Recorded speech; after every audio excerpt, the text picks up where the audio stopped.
What's going on, my friends on YouTube? Hold on one second. What's going on, everybody on Facebook and YouTube? Thank you for being here. Just checking everything out. Hold on one second. All right. Give me a thumbs up if the mic's working. Sorry about the delay. I want to talk about today controlled opposition or just pathological liars. Just want to go over a few videos real quick that you guys sent me and a lot of people have been talking about. All right. Thank you guys. I appreciate it. Maybe later I'll get into like a whole thing where I could go on Twitter and Instagram live and stuff. For now, I got the 2 camera thing going on, making sure my light was on. Cool. All right. I want to talk about a few channels. I'll name them in a second. I'm not going to talk about them yet, but I've been getting a lot of emails, a lot of messages, a lot over the course of a year, especially over the last week. People saying, check this guy out. You don't know what you're talking about. You know, this stuff's going to happen. And I just want to play 2 clips and also talk about this Bolshevik operation that they had decades ago, which is very similar to the stuff you guys are sending me, where it's kind of a honeypot scheme to trap patriots into this idea that something's happening, so they never actually do anything about it, and just kind of show you how this goes to the opposite of what people have been warning us about for decades. The first clip I'm going to show you, people are going to come in, but it's one of the most popular people in MAGA world right now. His name is Simon Parks. He's getting hundreds of thousands of views, millions of views on BitChute, YouTube. The guy's a superstar for telling people things that are completely not true. Either this guy's a pathological liar at best, or I don't know, maybe he's controlled opposition. I don't like to go throwing out that label because everybody overuses that, but he's literally telling you, I have it in my hand right here. It's funny. I was reading this earlier today. Behold a Pale Horse by William Cooper, a legend. You know, he worked for, I think, the Navy intelligence, but also was known as a conspiracy theorist back in the day. He wrote a whole book explaining to people about emergency declarations, you know, how when there's an emergency order, what happens with FEMA, et cetera, talking about, you know, real legislation of what's going on now. And the guy Simon Parks is telling people the exact opposite. He's telling people, instead of saying FEMA camps are bad, FEMA camps are good. Joe Biden's going to get arrested any day now. I have a clip from X22 Report. He's been telling his audience for years, you know, don't do anything. The lockdowns, you know, this, that, the inaugurate, just wait. Just, it's all being done. And I got some interesting clips from them. So I got 2 clips. I have a cutout from a recent article, which kind of showed an exact type of Bolshevik counterintelligence operation where they did the same thing during the Bolshevik Revolution. Very interesting stuff. We're going to talk about it and hopefully you see this video. And when it's done, I'm going to wait a few minutes as always for people to get in, but hopefully you can share this and try to show people this. And I'm going to be patient until after the election. I guess it's in a few, or the inauguration rather.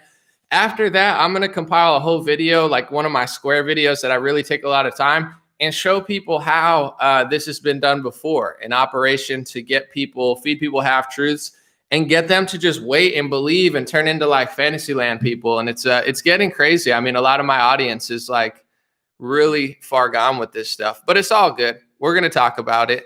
And let's see who's here. Thanks for the likes. Deb said, dude, you're the opposition. You're so different than when I first started listening to you.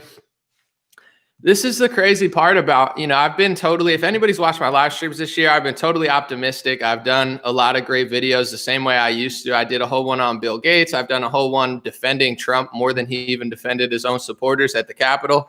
And this is how I get treated. People try to spiral out on me and they use like satanic wizardry. They use inversion. You're so bad. You're so terrible. You're so much different than when I first, you're not the same. You just don't want to hear what I'm about to say. I'm doing the same stuff as I always have, trying to warn you of traps. There's going to be people on both sides that are trying to lie to you, mislead you, and send you spiraling towards something that will not help. So I'm doing the same thing as I always have. I've been optimistic. I've been happy. I've been having a good time this year. I've been doing, you know, the same type of reporting as I always have. And the second that you tell somebody something they don't want to hear, not everybody, most people like it, but someone that's ignorant or someone that doesn't want to learn, you know, they lash out at you and try to like make you, bring you down. It's really weird. It's like, you're mentally unstable. You're unhinged. You're crazy. It's like, no, literally no. None of that. Everyone here is fine. We're having a good time. It's so evil. It's like, I don't know why people want to do this to me, but appreciate you guys. All right, we'll just get into it. So 2 people that I've been listening to recently, because I've gotten dozens of videos from my audience. They said, Anomaly, check out this guy, Simon Parks, check out this guy, X22. And normally I like to just mind my own business and do my own thing. And you'll find out, don't take my word for it. Just watch what happens in the inauguration, watch what happens after, and tell me what these people say after that. But in general, one of the biggest things in MAGA world is this guy called Simon Parks. And I'm going to show you a clip real quick because he's trying to tell people the opposite of conservative wisdom for decades. In my hand, it's funny because before I even saw this video, I was reading this earlier. It's called Behold a Pale Horse by William Cooper. If anybody knows William Cooper, he's an absolute legend, a patriot. In this book, he uses the word patriot, patriot, patriot. Like you hear a lot of the Q people using, that's not a word that they invented. But he uses that a lot in this book. But he's trying to explain to people. I was just reading. He talks about the New World Order. He talks about HR acts and bills and emergency rules that Nixon passed, that Reagan passed. I mean, this guy knows his stuff. It's mixed with a little bit of theory as well. But in general, he points out this is what happens when they do an emergency order. So when Trump signed an emergency or declared an emergency, there was actually, I think it was Nixon who passed this broad term of emergency, because before then you couldn't just call anything an emergency. You couldn't just shut down the Constitution, this and that, but they've broadened it. You know how government does, left, right. They just broaden, take power of stuff. And they've had this plan for decades. So Bill Cooper in this book, he wrote it in the 90s. He's warning people about FEMA. He's warning people about the two-party system. He's warning people about what he calls the New World Order. And also George Bush called it that back in the day. And he says, listen, guys, if this happens, it's not particularly a good thing. I'm not trying to get people scared. Don't be fearful. But like, if you see FEMA camps and martial law and lockdowns and emergencies, that doesn't mean the heroes are doing it to you. You get what I'm saying? It's been written for 3 decades. This is a real patriot, William Cooper, who tried to warn people when that happens, be alert and be a real patriot. Stand up for yourself, stand up for your country, stand up for your Constitution, because they've written in laws and bills in order to strip the Constitution away from us. That's why when Trump signed the emergency order in March, you saw, Newsom, Cuomo, whatever. We don't have a Constitution anymore. It was written decades ago, and he tried to warn people. But the point I'm trying to get to is this year, instead of people saying, well, okay, this is happening, that's what's going on, let's stand up to it and let's really, hold our ground. You had millions of people who listened to QAnon, X22 Report, Simon Parks, literally invert reality. It's like satanic inversion, feed you half truths, and then say FEMA camps are good. Here's a video that somebody just sent me to my email of Simon Parks explaining to you why FEMA camps are really there to arrest the bad guys. They're not there for you. Joe Biden already says, if you could look up an article, I shared it last week, Joe Biden's going to use the FEMA camps to vaccinate people. That sounds like a crazy theory that I could post on Twitter. No, that's a CNET, CNN, mainstream news article. That's what they're doing. A continuation of Trump's Operation Warp Speed, which is government, big pharma, and military logistics using it together to mass vaccinate people. That's just what it is. But here's Simon Parks telling you, oh, no. That's not what it is. Believe the opposite of reality. FEMA camps are good. Here's the biggest guy in MAGA right now, either pathological liar or controlled opposition. Take a listen. Some of the show. I think we were quite right to be concerned about FEMA camps. But what's happened is, the captain of the ship's changed. And it's not just that those new camps have been built. There's a massive amount of money under the Trump administration that's gone in and to what Americans call Gitmo. Well, we don't call it that in the United Kingdom, we call it Guantanamo Bay, but that's because we're British. But the point here is that those FEMA camps that are there at the moment are for the bad guys. Do you hear that? I'm gonna replay it. That's Simon Parks telling you. Everyone says, Anomaly, Q never said. Listen to what I'm saying. There's Q, there's Simon Parks, there's X22, there's Praying Medic. There's a bunch of people who are just offshoots and claiming they're decoding and secret intel. I'm not talking about Q right now. I'm talking about Simon Parks. I'm going to play it again. He tells people the opposite of what Bill Cooper warned you for 40 years. He said, FEMA, national emergency. When this happens, be alert, be a real patriot, be a patriot. So a bunch of these frauds and either controlled opposition or pathological liars come along and tell you the opposite. We're patriots, we're patriots, we're patriots. FEMA camps, They're for the bad guys. If you see FEMA camps, don't believe Anomaly. Don't believe actual patriots. Don't believe your eyes. Don't believe reality. Don't believe the legislation. Don't read it for yourself. Don't look at government websites.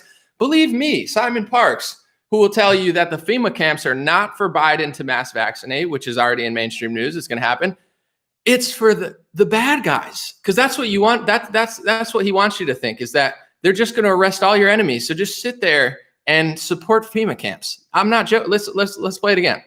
We don't call it that in the United Kingdom. We call it Guantanamo Bay, but that's because the British. Yeah, he's such a trustworthy guy. Is that those FEMA camps that are there at the moment are for the bad guys? Oh, for the bad guys. They're not for the good guys. They're not for the good guys. You shouldn't have any concerns. Have no concerns. If you see regular armed United States soldiers on the streets, you shouldn't have any concern. If you see regular armed military on the streets, Simon Parks wants you to not be concerned. Don't be fearful. Don't be scared. I agree with them. Don't be a panicky baby about it.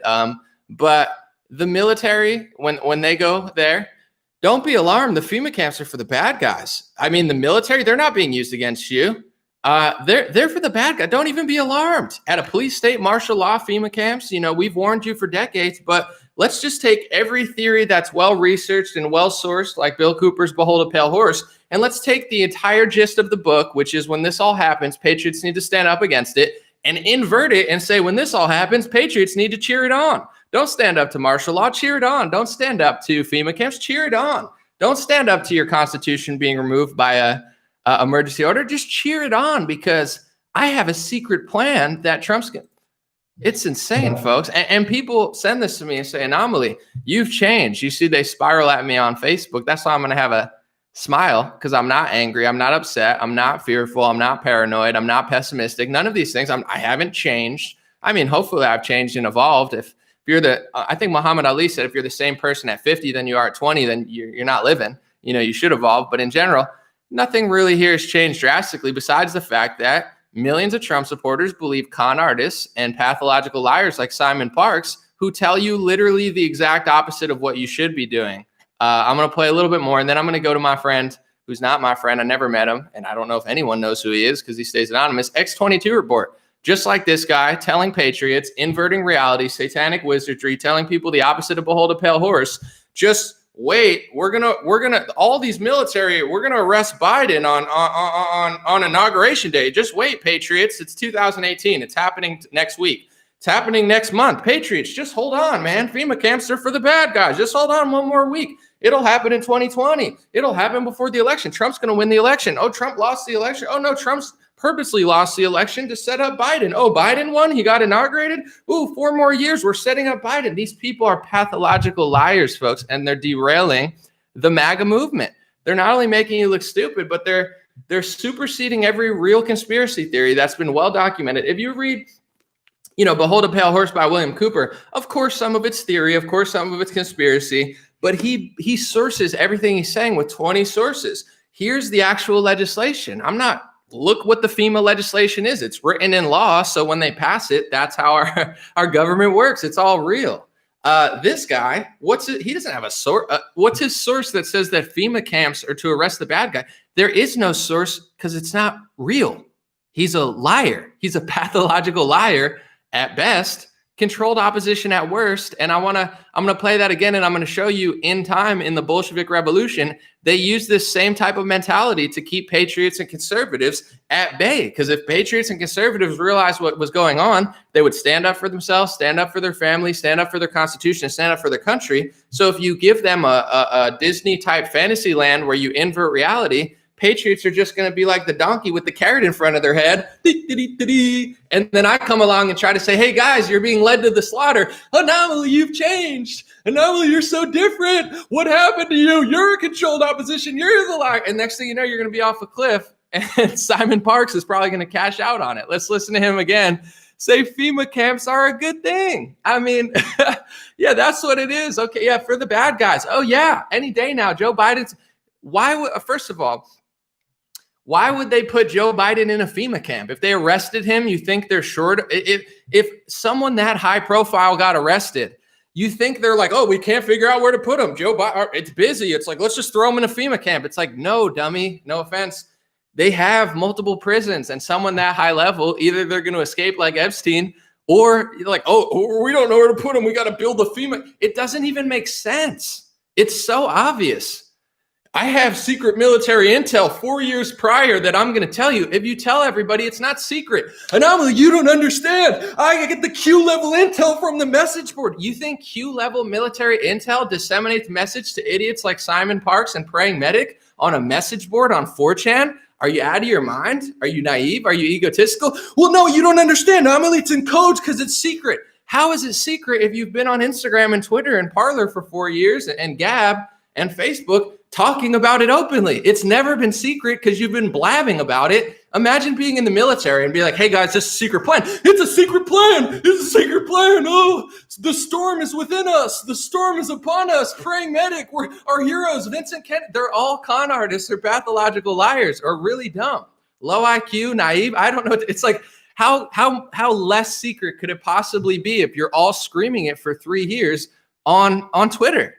There is no secret, folks. There is no secret Q level plan. It's been a hoax. Simon Parks is a con artist. X22 is a pathological liar. I don't know any nicer way to put. You've changed, Anomaly, because I want to see MAGA raise their families. I want to see MAGA succeed. I want to see MAGA stand up for their Constitution.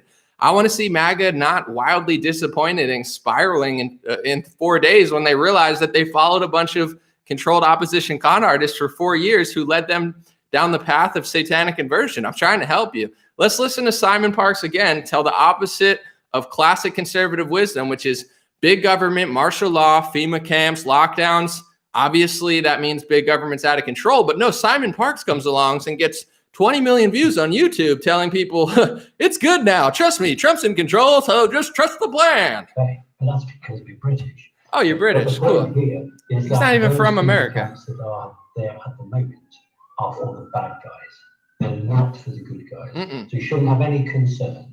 You know, if you've seen regular armed United States soldiers on the streets, you shouldn't have any concern. No. But 193,000 arrest warrants ready to roll.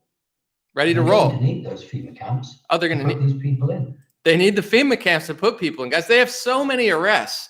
So many arrests are coming. Hundreds of thousands of arrests are coming. So they need to build the FEMA camps, not for you to vaccinate you, which is what they're doing, for the bad guys. I mean, they don't know where to put all these prisoners. I mean, we had to build the camps for the Gitmo. I mean, I hope this guy gets on his knees and repents for brainwashing this many people. And as somebody said to me, there's a lot of fat cats in Washington, D.C. So that's the theory these people are pushing, that there's hundreds of thousands of people are going to get arrested and go to Gitmo, and they need to build FEMA camps.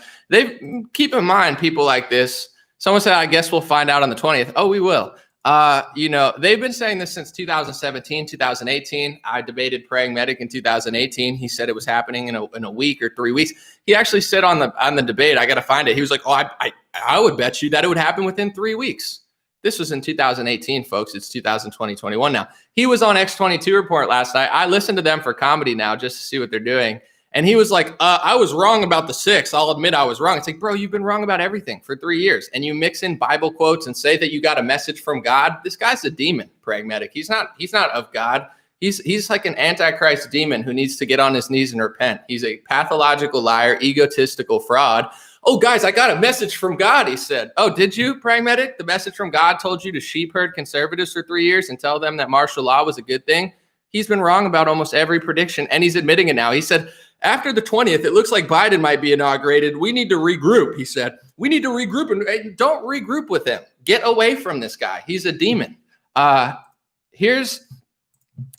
There's a great article. I'm going to do a whole video on it after tensions calm down after the election when people realize they got brainwashed into a honeypot. Chris Menahan did a great piece in Information Liberation. He said, QAnon bears striking resemblance to Bolshevik psyop from the 1920s known as Operation Trust. I bought the book too. So the book that this is from, it's a Bolshevik defector. His name was Anatoly Golstein. I bought the book, so I'm going to find it, highlight it, and do one of my good book report videos. But it says Operation Trust was a Bolshevik counterintelligence operation run from 1921 to 1926 aimed at neutralizing opposition by creating a false impression that a powerful group of military leaders had organized to stop the communist takeover. Does that sound familiar, folks? I'm going to read that again.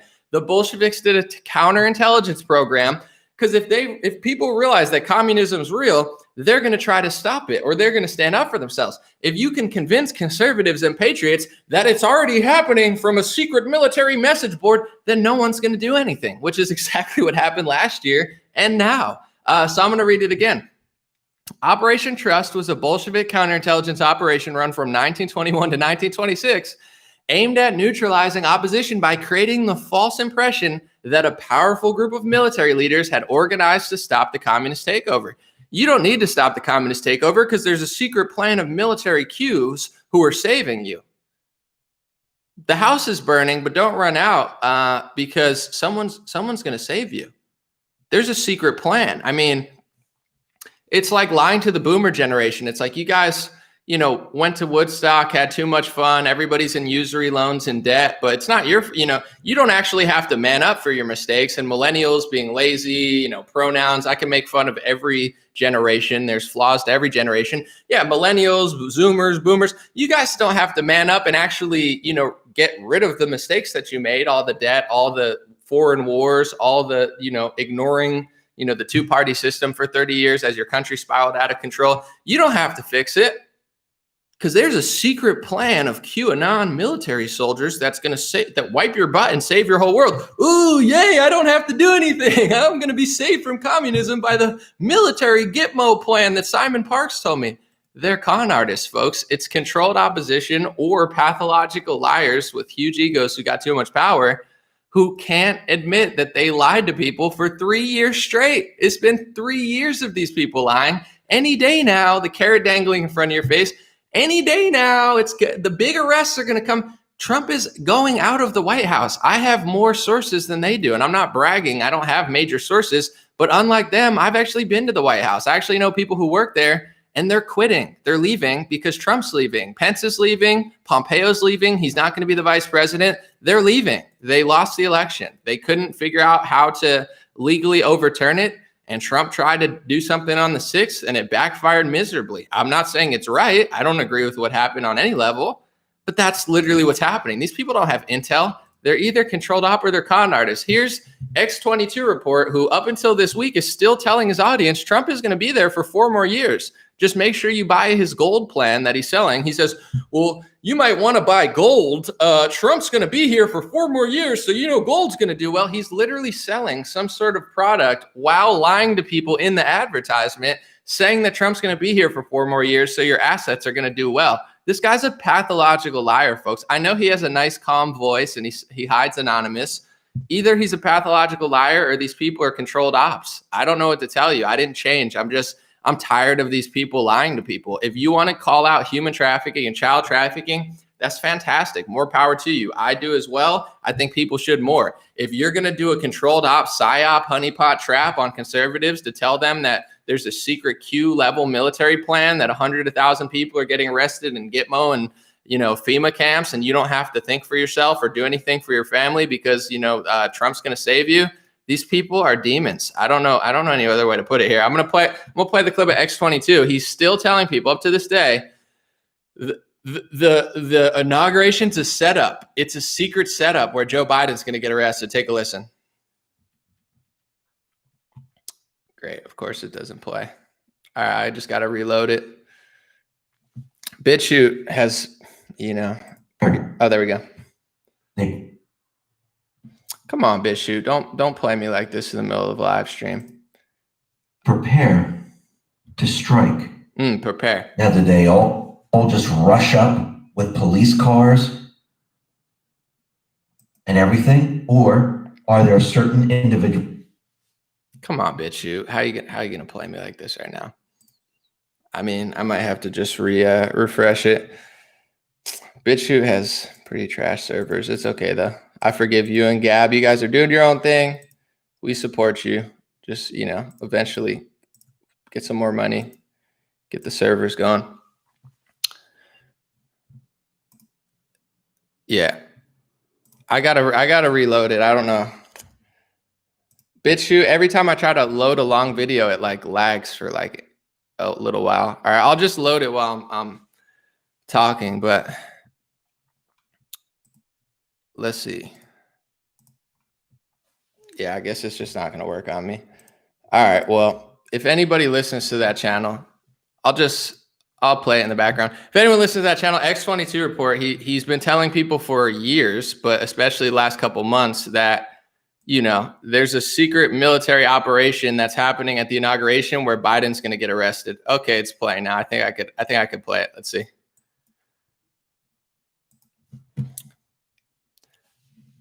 But that is the trap, folks. And I'm telling you this. What happens at the end of a sting operation? Sting operation. After you're done with the investigation, once they committed the crime, what happens? The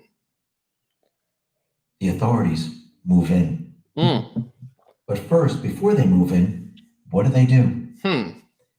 They prepare. They prepare to strike.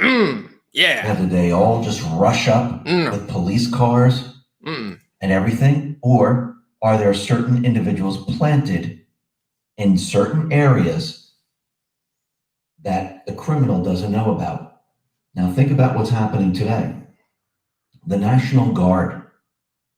Yes, the Democrats, the corrupt people, they brought them in. They're corrupt. Yes, Trump, he helped bring in other agencies into the picture.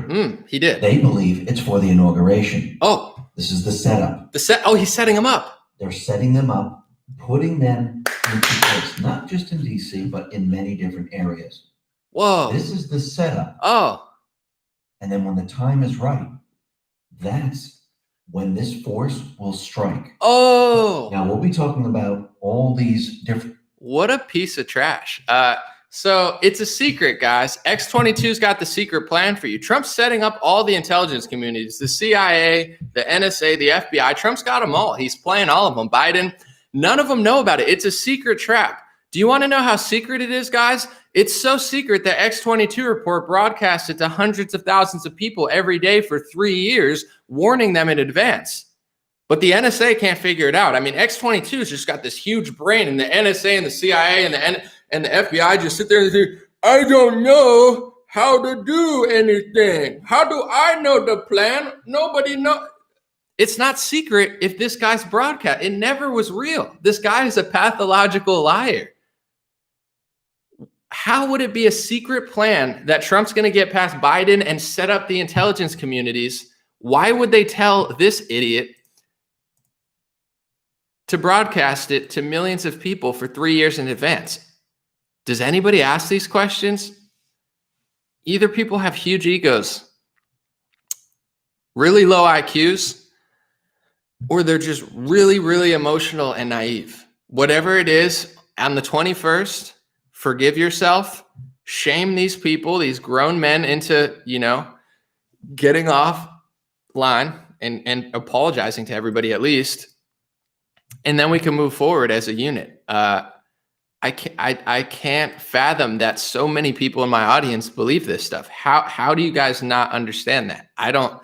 It's just shockingly wild to me. And these people are going to spiral on the 21st and tell you, actually, Trump, what he wanted to do was expose Joe Biden by giving him the office. So everything I told you over the last 3 years, it's all wrong, but I'm still your friend because they're either controlled opposition or they're just straight up pathological liars. And this is the same strategy that the Bolsheviks used to control the opposition. If everybody knows what's going on with communism, they're building solutions, creating ways out of it. They're standing up for their constitution. They're realizing what's going on. If you think there's a fantasy secret military operation, no one's doing anything. And that's exactly what happened this year. I told people in March before I even read this book, now it makes even more sense.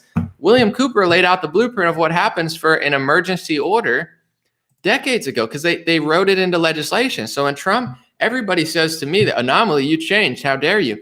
I'm just telling you what happened. It wasn't just Cuomo. It wasn't just Newsom. It wasn't just Murphy. Yes, they're horrible. Yes, they've become dictators.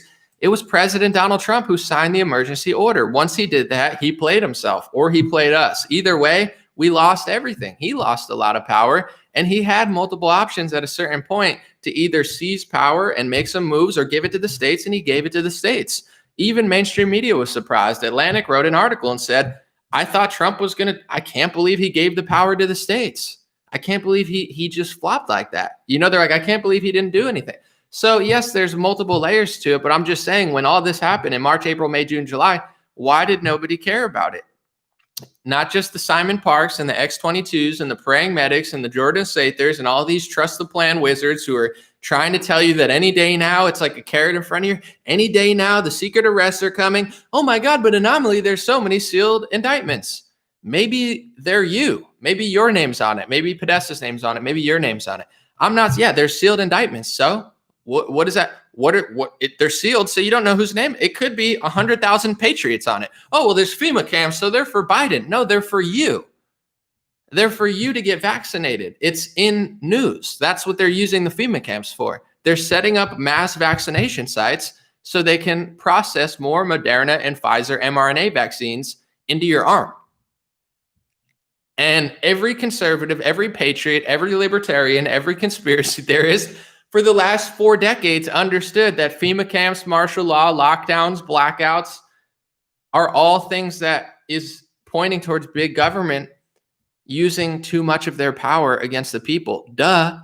And then QAnon and Simon Parks and X22 and Praying Medic come along and just invert it and say, trust me, I'm fighting human trafficking. So it's all happening behind closed doors because that's a known psyop to get patriots to not do anything. Which is what I tried to say in April, May, June, July, August is, listen, yes, Trump's in office, but Trump is a human. Trump has bad advisors. Trump is being led by Fauci. Trump is being led by Kushner and all these people. Okay, let's say Trump's an amazing person and he's just as great as everybody thinks he is. That doesn't mean he's God. That doesn't mean government isn't out of control. It is out of control. Even Trump couldn't stop it. So we had 7, 8, 9 months to do something about it. And when Trump's in office, people need to understand, in my opinion, he's more of an ally than Biden. So when I stand up to Trump, I'm not trying to be mean. I see it as a compliment. Trump is more movable than Joe Biden. So if 100 million patriots say, hey, Trump, we want this, Trump is way more likely to do it than Joe Biden. Trump is an actual, even though he's got people who tie him down, Biden's like a potato. He's not even really doing anything. So with Trump, he'll be like, I'm going to stop the funding in Syria. Like he's got an actual soul. Trump is an actual person. So instead of people standing up in March, April, May, June, July, you had QAnon, Simon Parks, X22, and a bunch of just Trump fanatics who are unaffiliated with all these movements telling me, Anomaly, shut up, Anomaly, be quiet. No, we're going to wait till after the election. It's all good. Operation Warp Speed's a secret plan. Trump is playing 5-dimensional chess. That's why you lost Senate, House, presidency, Constitution, and potentially the country. I'm not saying it's over, but when 80 million patriots stand their ground, whether it's Trump or Biden, and say, let's not do an emergency order. Let's not give up our Constitution. Let's use our power while Trump's in there. Oh, Trump has no power. Watch how much Joe Biden does, and you'll see how much power the president. I mean, he's the president of the United States. Yes, he can't do everything, but does Trump have no power in presidency? If that's the case, then what's the point of him being there? Of course he had power. In some cases, he used it poorly. In some cases, he used it good. In other cases, he didn't use it at all. But instead of actually demanding him doing something for 9 months, when we had an ally in the White House, you had Simon Parks, X22, and a bunch of Trump fanatics screeching at me all year saying, don't stand up to him. Don't stand up for your Constitution. Don't call out the truth. Don't report the truth. He's got it under control. He has a secret plan. It's not just the Q people, even just the average Trump supporter. Anomaly, he's got a plan. Mike Lindell told me. How many people are you going to fall for? It's like, first, the Q people said to trust Jeff Sessions. Are you joking me? I mean, if you like Jeff Sessions, that's fine. Trust Sessions? That's a religion, folks. Trust God. Trust the Lord. If you're a Christian, trust Christ. Don't trust Jeff Sessions. Are you joking? trust a politician from Alabama? I mean, I would have a drink with Jeff Sessions, but I'm not going to get on the altar to QAnon and worship Jeff Sessions. That's what they told you to do. Then that never worked. Do you know why? Because it's been a hoax and a psyop the whole time. Then they told people, trust Bill Barr.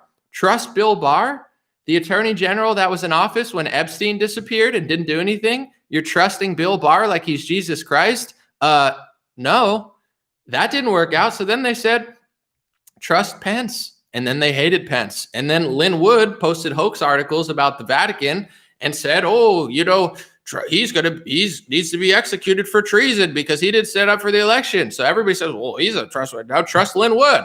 Okay, now trust Mike Lindell.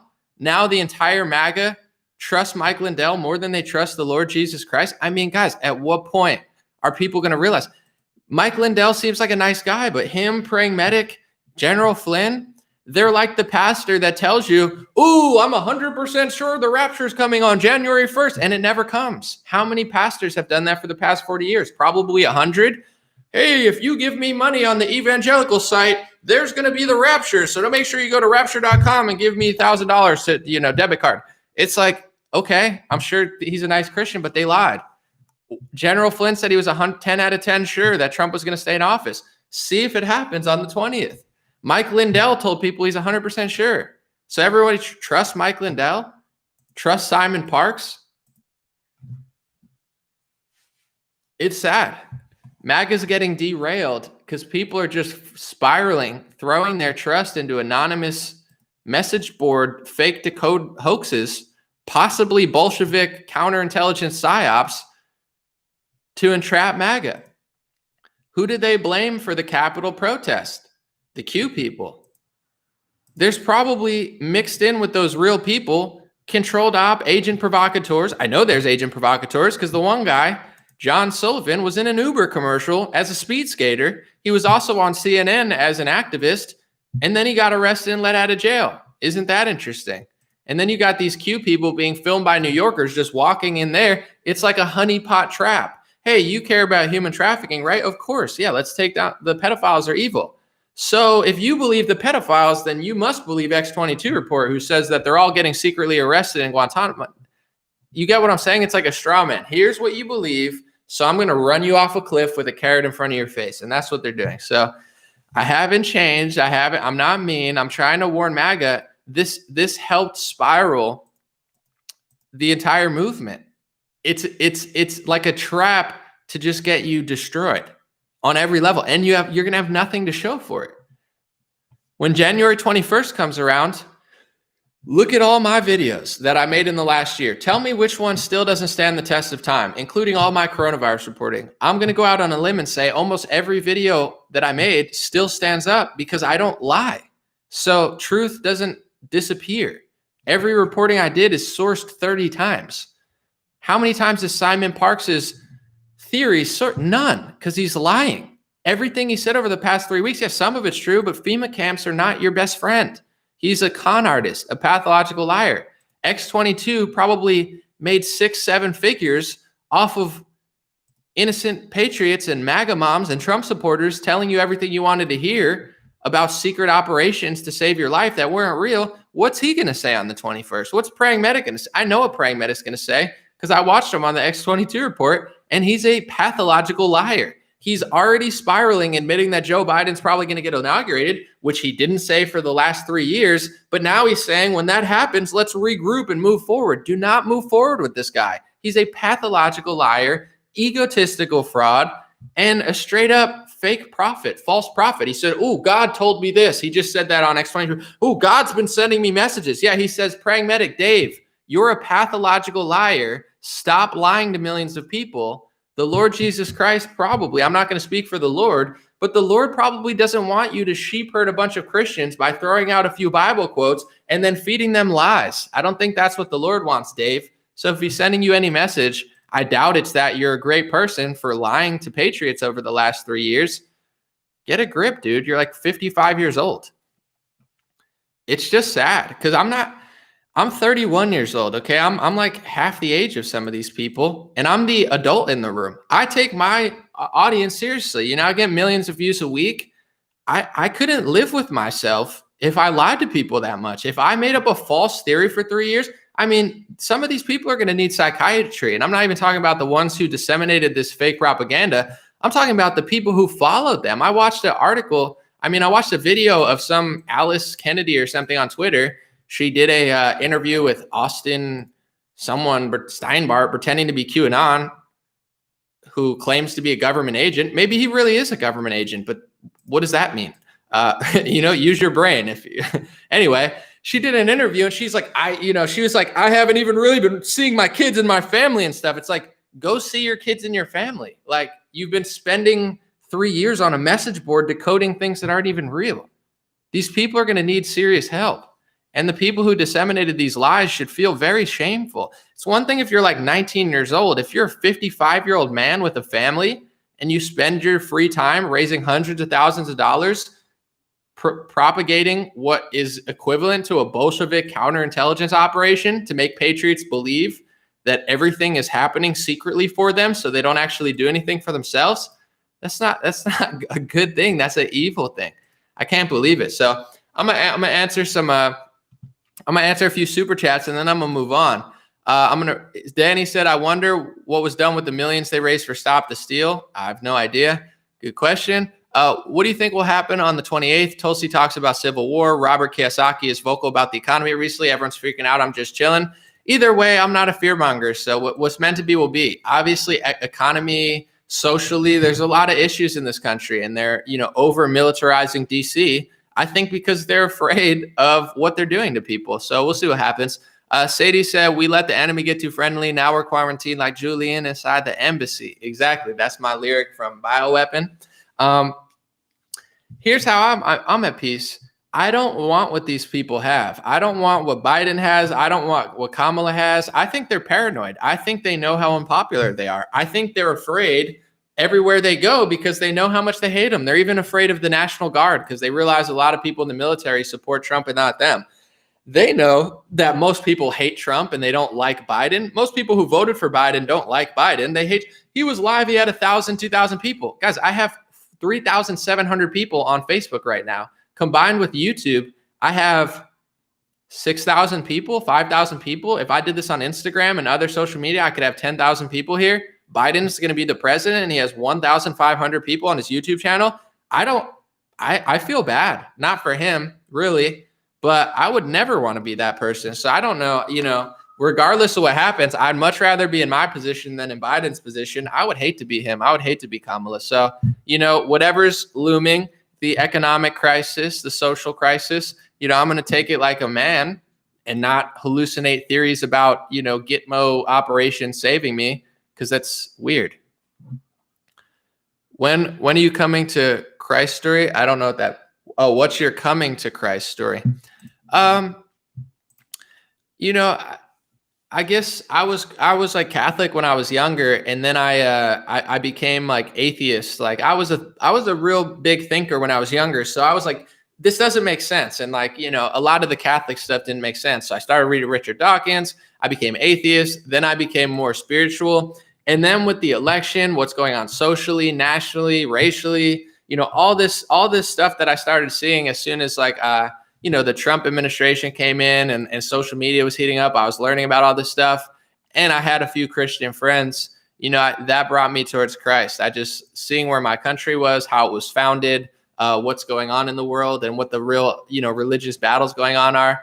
That, in the last couple of years, that's what really brought me there. Someone said Q and Trump were there to cover Earth is level. I'm not sure what that means. Please go to Triumph and Life social media, brand new, God-centered. People want the truth. Triumph of Life social media. I'll check it out. Thank you for the very generous super chat. Someone said atheist. I'm saying when I was younger, I was baptized, I was Catholic, and then I was rebellious. I just was like, it's not real. And I just went down that rabbit hole for like 5-10 years. But then I became more like spiritual. I read, Lao Tzu's Tao Te Ching, and I liked what Taoism was teaching, and I just stopped being such a hater. But then over the last 3-4 years, just everything kind of came to me, and I was like, this is how I feel.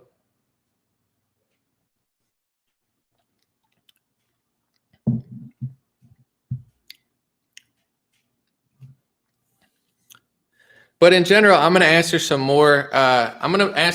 Questions real quick. But in general, just to wrap up this live stream, the reason I'm doing this, I don't have to do this. I don't really generally like talking about people, especially people that. But over the last year or two, it's like a worldwide phenomenon where I understand why human trafficking is very real. There's a lot of real research going on, but it's really taken a hold of the entire worldwide patriot movement. And instead of, in my opinion, or really productive, okay, it's not happening, we have to be the solution. It's like this fantasy fairy tale about fake hoax stories that aren't real, that it's going to happen. And it should end on the 20th. If Biden gets inaugurated, if Trump doesn't make a move, these people should apologize. Millions of people should realize, but I'm telling you, they're not going to. They're going to just sidestep again and put a carrot somewhere else. And a lot of people are going to follow. We can't follow them anymore. It's really bad. And people, like, someone sent me that Simon Parks video, and I'm like, he's trying to invert what everyone's known for 30 years. A military police state is an issue. It's not your best friend. That's like, it's almost, it does seem like a Bolshevik counterintelligence operation, because it's the same with like Jimmy Dore and Kyle Kulinski. Like, they're good reporters, but they're also socialist communist style. And they hate the government, but then they want to give more tax money to the government. Jimmy Dore, nice guy. I'm sure he clears 6 figures easily. His taxes are going to be raised by Joe Biden. Now he has less money for his operation. I want Jimmy Dore to have more money. Why should his money go to Joe Biden? Oh, I'm a progressive. You're just giving money to Joe Biden as they control media, transport, education. It's a power structure. Why would you want citizens and small businesses to give money to Joe Biden? It makes no sense. You get what I'm saying? So it's like, it's a similar thing on the right wing. I'm sure these people mean well, but instead of people standing up to big government, it's like a left-wing psyop convincing right-wingers that big government, martial law, FEMA camps, overreach, emergency orders are their best friends. The military's there for you. I support the military, but you will see. Do you think that they're all there to arrest all your enemies and throw them in FEMA camps? That's what Simon Parks is saying. Unbelievable. Someone said Biden and Kamala is going to have a really bad time running this country because they're literally the most hated and corrupt people in politics. And I think that's why they're stacking with the military. They know how unpopular they are. They know how much people hate them. They know how bad they've treated people for the last 4 years. So they're paranoid, I think. Heather Baird said, thankful to have woken up to do my own research like FEMA camps aren't good. What are your thoughts on the emergency order of election interference done in 2018? Excellent question, Heather. It's a real emergency order. The thing is, Trump just didn't use it. That's the problem. So I supported Trump in his quest to legally challenge the election. You know, they've made mistakes before with Truman. They've made mistakes with Gore and Bush. I supported Trump in his path to doing that legally, but he never used the emergency order. So I think if he really wanted to use that order, he would have used it from November until January, but he hasn't. He's on his way out. Everybody in his administration's leaving. He's not going to be there in 5 days. He'll be somewhere, just not in the White House. That's just what it is. I mean, I understand people don't want to believe that, but the executive order with election affairs is totally real. Trump just didn't use it. But a lot of people, like Trump so much, they didn't really study the other side. You have two sides. You have the media who hates Trump. All the media does is lie. Every good thing that Trump did, they said was bad. They're going to try to say he was Hitler. Like, that's how they're going to try to present him to the world. Trump is Hitler. That's going to be how they're writing their books. So people defend Trump, obviously, because they're like, Trump is not that. He's not crazy. He's not that bad. So those are the two sides. You get what I'm saying? You have the Trump is literally Hitler versus Trump is my savior, and he's got FEMA camps for the enemies. So in the middle, and I'm not even saying the middle because I'm more towards the Trump side, but what people don't, they didn't see the red flags with Trump. They didn't see, the big money behind him, the advisors like Kushner and Adelson, who kind of, in my opinion, steered him in a direction that was not really pro-patriot. A lot of liberal influence with Ivanka and Jared. I don't know exactly who was doing what or why he did what, but it's not like this guy ran a flawless operation. He made dozens of mistakes, especially in 2020. And I forgive him because it's a difficult year with the corona. But I think you get what I'm saying. There's only like two sides. Either he does everything perfect or everything he does is wrong. And the truth is not really either, which most people don't understand. So when, all the enemies don't go to Gitmo, people are going to be shocked. Or if like something happens that's not perfect, everyone gets weirded out because they're like, it doesn't make sense. Like he wouldn't do that to me. I'll give you an example, and then I'm going to move on to the super chat. When do I have furniture? A little. I have like a beanbag. I have a chair, but I don't sit on the couch. I work. So, there's my beanbag. I'm going to get a table soon, but I don't have a chill. I don't watch TV. I work out. I do videos. I write books. I don't have time to sit down. But in general, with Operation Warp Speed, I've explained it a few times, so I'll make it quick. It was a government pharma operation to fund and rush out these vaccines. That's just what it was, using military logistics, FEMA camps to, get it out to people and just get it in people's arms as fast as possible. That's like what it is. Because the two things are, okay, Trump is evil, Operation Warp Speed is evil. That's good. You have the left, you have the right. And I'm in the middle saying, listen, it is what it is. Trump is doing what the left wants, but at the same time, here's why I don't agree with it. The amount, and not just from Q people or Simon Parks, I'm talking like moderate or extreme, maybe Trump supporters who are my friends, turning on me saying, Anomaly, you don't understand. Operation Warp Speed's really a secret plan to rush a vaccine faster than Bill Gates' vaccine. And I talked to them and I'm like, where did you hear that? Where's your sources? Why do you think that? And they don't have any sources because they're lying. I'm like, how is he beating Bill Gates' vaccine? One of Bill Gates' most prized vaccines is Moderna, which is also Trump's most prized vaccine because Trump bought hundreds of millions of doses in early 2020. And he partnered with them before the pandemic in January via Ivanka. I have sources. They have no sources. It's like people who like Trump just feel like they could make up stuff all the time. It's like you could say it's a great thing, but why would you make up a fake theory? That's how crazy some people get. Like, I like him so much, I'll make up a theory that's not true that I have no proof or sources from because I don't want to believe he would ever do something I disagree with. And that's dangerous. That's why we lost the country. He would never do anything I disagree with. Why? Do you agree with your own parents all the time? Do you agree with your best friends all the time? I don't know if I agree with anybody all the time. You probably don't agree with me all the time. That's why you're you and I'm me. It's totally okay to not approve of everything that someone does. That's human nature. But people looked at Trump like Aquaman. So that instead of realizing that he might eventually do things that they don't want him to do, they would hallucinate this fake theory that he's always doing everything that they ever want him to do. It's really crazy. So people say I changed. I didn't change. I don't know how to lie. I don't know how to spiral like that. I can't do it. It's not in my DNA. Someone said, do you have, where's your furniture? I don't have furniture. I don't sit down. I took a break this weekend. I mean, I went to the pool. I went to the beach earlier this week, but a break to me is like drinking coffee, reading a book, recording a song, writing. Like I don't have any chill, which is weird. I did terrible in school, but I'm passionate. I'm motivated. I don't like sitting down. I don't like watching TV. I did watch football though. I like, congratulations, Tom Brady. I like a good football game. I like a good basketball game. But besides that, I don't like couches. I don't like televisions.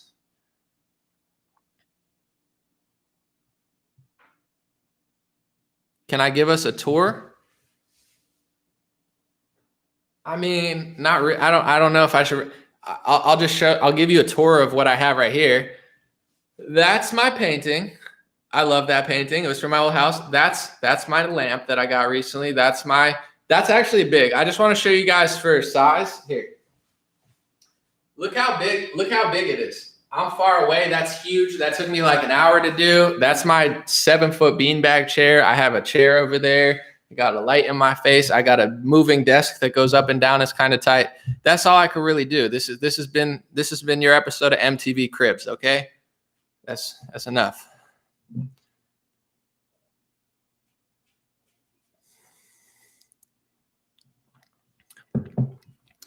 Someone said, did you hear the horn guy at the Capitol was a Q guy? There's a video of him talking about how he practices witchcraft. Q is real dark and demonic. They confuse people into thinking the Bible's evil. Well, they have a lot of Christians in there too. Here's what I'll say, and this is a big problem with the Q stuff. I would think that guy was an agent, and it's still debatable. I would think he's an agent provocateur or like a Fed if I didn't know people exactly like him. That's the problem with the Q movement, is most of their audience is so they don't live in reality. So it's hard to tie them down to anything, because they'll believe literally anything and like run off any cliff of like any theory. So I would think that that guy was a total fed, but I know multiple people exactly like him that like Q, that do witchcraft. And then there's the opposite. There's people who like Q that are Christians and they think it's like a Christ thing. They're like, I love Christ, so I love Q. I trust Christ, I love Q. They've become like, so I don't know if that guy, I feel like I would think, if I didn't know people exactly like him, I would think he was a fed. But because I know dozens of people like him that follow Q, it's impossible to tell. And that's a bad movement. If your movement's so sloppy and so delusional that you can't tell the difference between a controlled opposition fed and somebody who's just a casual supporter of the movement, it's time to jump ship, especially when the feds are going to infiltrate QAnon, just like they're going to infiltrate Proud Boys, because they're trying to take both those movements down. So it's jump ship, get away from these people. The whole thing was co-opted from the beginning. It's like going down on a ship that was sinking anyway. You get what I'm saying? If it's a ship that you love and you support and you think it's like the legit thing, it's like, okay, it's very honorable to go down with your ship. But if you're already on a sinking ship that was probably a Bolshevik counterintelligence psyop to begin with, or at best a total hoax, it's time to get away from these people. It's only going to end up like the Capitol, which is mixing real people. You're going to have agent provocateurs. You're going to have crazy weirdos. And they're going to start the movement, and then they're going to set everybody up, and they're going to have Vice and New Yorker cameras there to frame you. Then they're going to lock you up. And then people like X22 is going to get on BitChute and say, we're not locking you up. We're locking up the enemy. No, more patriots got locked up this year than elites. No elites got locked up this year. You know who got locked up? The whole freaking country, X22, because you're a pathological liar. You've been just complacenting patriots all year into thinking that it's the enemy getting locked up while they're getting locked up, which stops people from actually building solutions and doing something about it. It's so obvious. It's so obvious. Someone said now Cruz and Hawley are being blacklisted. It's going to get weird. It's going to get weird. I would be shocked. I would sign up for my free email list, stayintouchwithme.com. I would be shocked if I last all year on Facebook. I can't believe that they gave me my monetization back. I'm grateful. I'm thankful. I have my reasons for why I think it happened, but I would be blown away if they allow me to be here for more than 2 years. I hope so. I like to hope for the best, but at this rate, it's like a Bolshevik witch hunt. Anybody that doesn't agree with them is a thought crime. You saw the guy from CNN. I challenged him to a debate, which is going to put me on their radar and probably get my page taken down. But I'm like, he's on CNN saying the conservative pages on Facebook are, a threat to blah, blah, blah, blah, blah. And I'm like, bro, leave me alone. I just got my stuff back. And I'm not bragging, but I'm one of the biggest conservative pages on Facebook. I'm occasionally top 10 and most shared links. And also view-wise and share-wise, there's very few people with the engagement that I have in the entire United States. So when he says that, I know he's talking about people like me. Debate me, bro. They're not going to debate me. And the fact that I called them out probably means they're going to look at me now and scrutinize everything I do. But I'm hard to take down because I don't lie. I mean, they could hate me all they want. What did I lie about? They can't figure it because I don't lie. I make videos and I source it 30 times. My videos are better sourced than CNN. Well, these people are doing better than CNN because Brian Stelter sucks. The reason I'm doing better than CNN is because he sucks and I'm awesome. I'm just kidding. But in general, he's not good. He's not interesting. He's not funny. He doesn't have a good personality. He's not a good reporter. His work is not impressive. And with no budget, no marketing, no editing, fancy editing, I'm outperforming him. It's not a secret. My stuff's better. So leave me alone, bro. But I doubt that they will. Yeah, they're blacklisting Hawley. They're blacklisting Cruz. They're on this Bolshevik thing. But if you study leftism and Bolshevikism, they generally go for themselves. After they take you down, they'll take themselves down. So hopefully they leave me alone and just fight with each other. Someone said Trump followed Kushner and Romney and Benjamin Netanyahu. Trump is a puppet for the Israeli agenda to influence and confuse the American public. Someone said with the super chat. I mean, definitely Netanyahu, Kushner, Adelson. That's a big blind spot of the MAGA. A lot of people don't understand that stuff. Love you, kid. Keep up the good work. Thank you. Someone said China in Canada and Cali waters. China has cruise missiles to different states. 30K troops not there for the inauguration. Why no one talking about that? We are at war this month. What say you? I mean, we'll see what's going on, but that's a possibility. But I I think it's more against the people, but anything's possible. As far as what China's going to do, anything is possible. But I don't think the military is there for China. I think they're there to try to designate Trump supporters and, American citizens that are patriots. Everybody's a terrorist and start that going. But I don't know. I don't know that much about that. Maybe we're at soft war with China. Gloria said, I told people that the ones that are going to be locked up are the very ones that are being told to sit back and watch the show. Yeah. Trust the plan. The storm came and they rained on you and you did nothing about it. Exactly. Jalen said, in order to protect our Constitution, we need to come together and ignore politicians and governors because they're bad for our health. They're definitely a joke. John Leaps evangelicalization. I'm reading some superstar chats or whatever.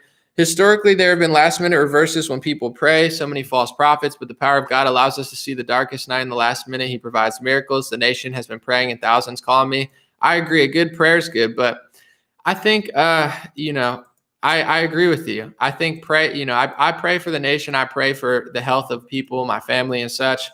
I don't pray for like Simon Parks. I do pray for Trump sometimes, but in general, I think a lot of people are praying, which is great. But I think a lot of people sitting back and waiting is a little bit concerning, but I agree with you. Someone said, anomaly, the physics of water proves the earth is a level plane. It's the truth, and Trump and Q are distracting from this demonstrable fact. That's a whole nother rabbit hole that I don't feel like going down now, but I hear you. I watched debates on that stuff, my brother. And, a lot of people mock you and say it's crazy, but I would love to see you debate somebody because I think that's one of the things that everybody just looks at as goofy, but a lot of people haven't really thought about it. They just kind of grow up and hear what they hear and don't want to challenge that. Angie said, I don't have a couch or TV either. Our compatibility is astonishing. Thank you, Angie. It's good to sit down and chill sometimes. I mean, I have a big bean bag, but I don't know. I think two things that really helped me out to get to this point. One, I used to play video games all the time when I was younger in college. I stopped playing video games when I was like 22, 23. And the reason was I was like, I got to work. I got to hustle. I got to really work. So I've had a great work ethic, I think, for like 10 years now. And TV, it's good. It's good to chill out sometimes, I think, and put on in the background. But I hate cable TV because I hate the commercials. I hate everything about it. The programming, the propaganda, the commercials, the pill sales. It's like I feel sick just watching it. And this is one of my theories about how they get to you. One time I met this guy in Los Angeles and he was old and he was like in his 70s, but he looked like he was healthy and young. And I remember because it was like out of a movie, I asked him a question or I don't remember what, like I was talking to him for 20 minutes and he chases me down. I'm walking away from the furniture store he works at and he chases me down and he said, hey, the secret to how healthy I am, he said, I am perfect health. Like he was like, I just manifested I'm in great health. And he's like, it's done me well. And I didn't even ask him. So he like chased me down to tell me this thing.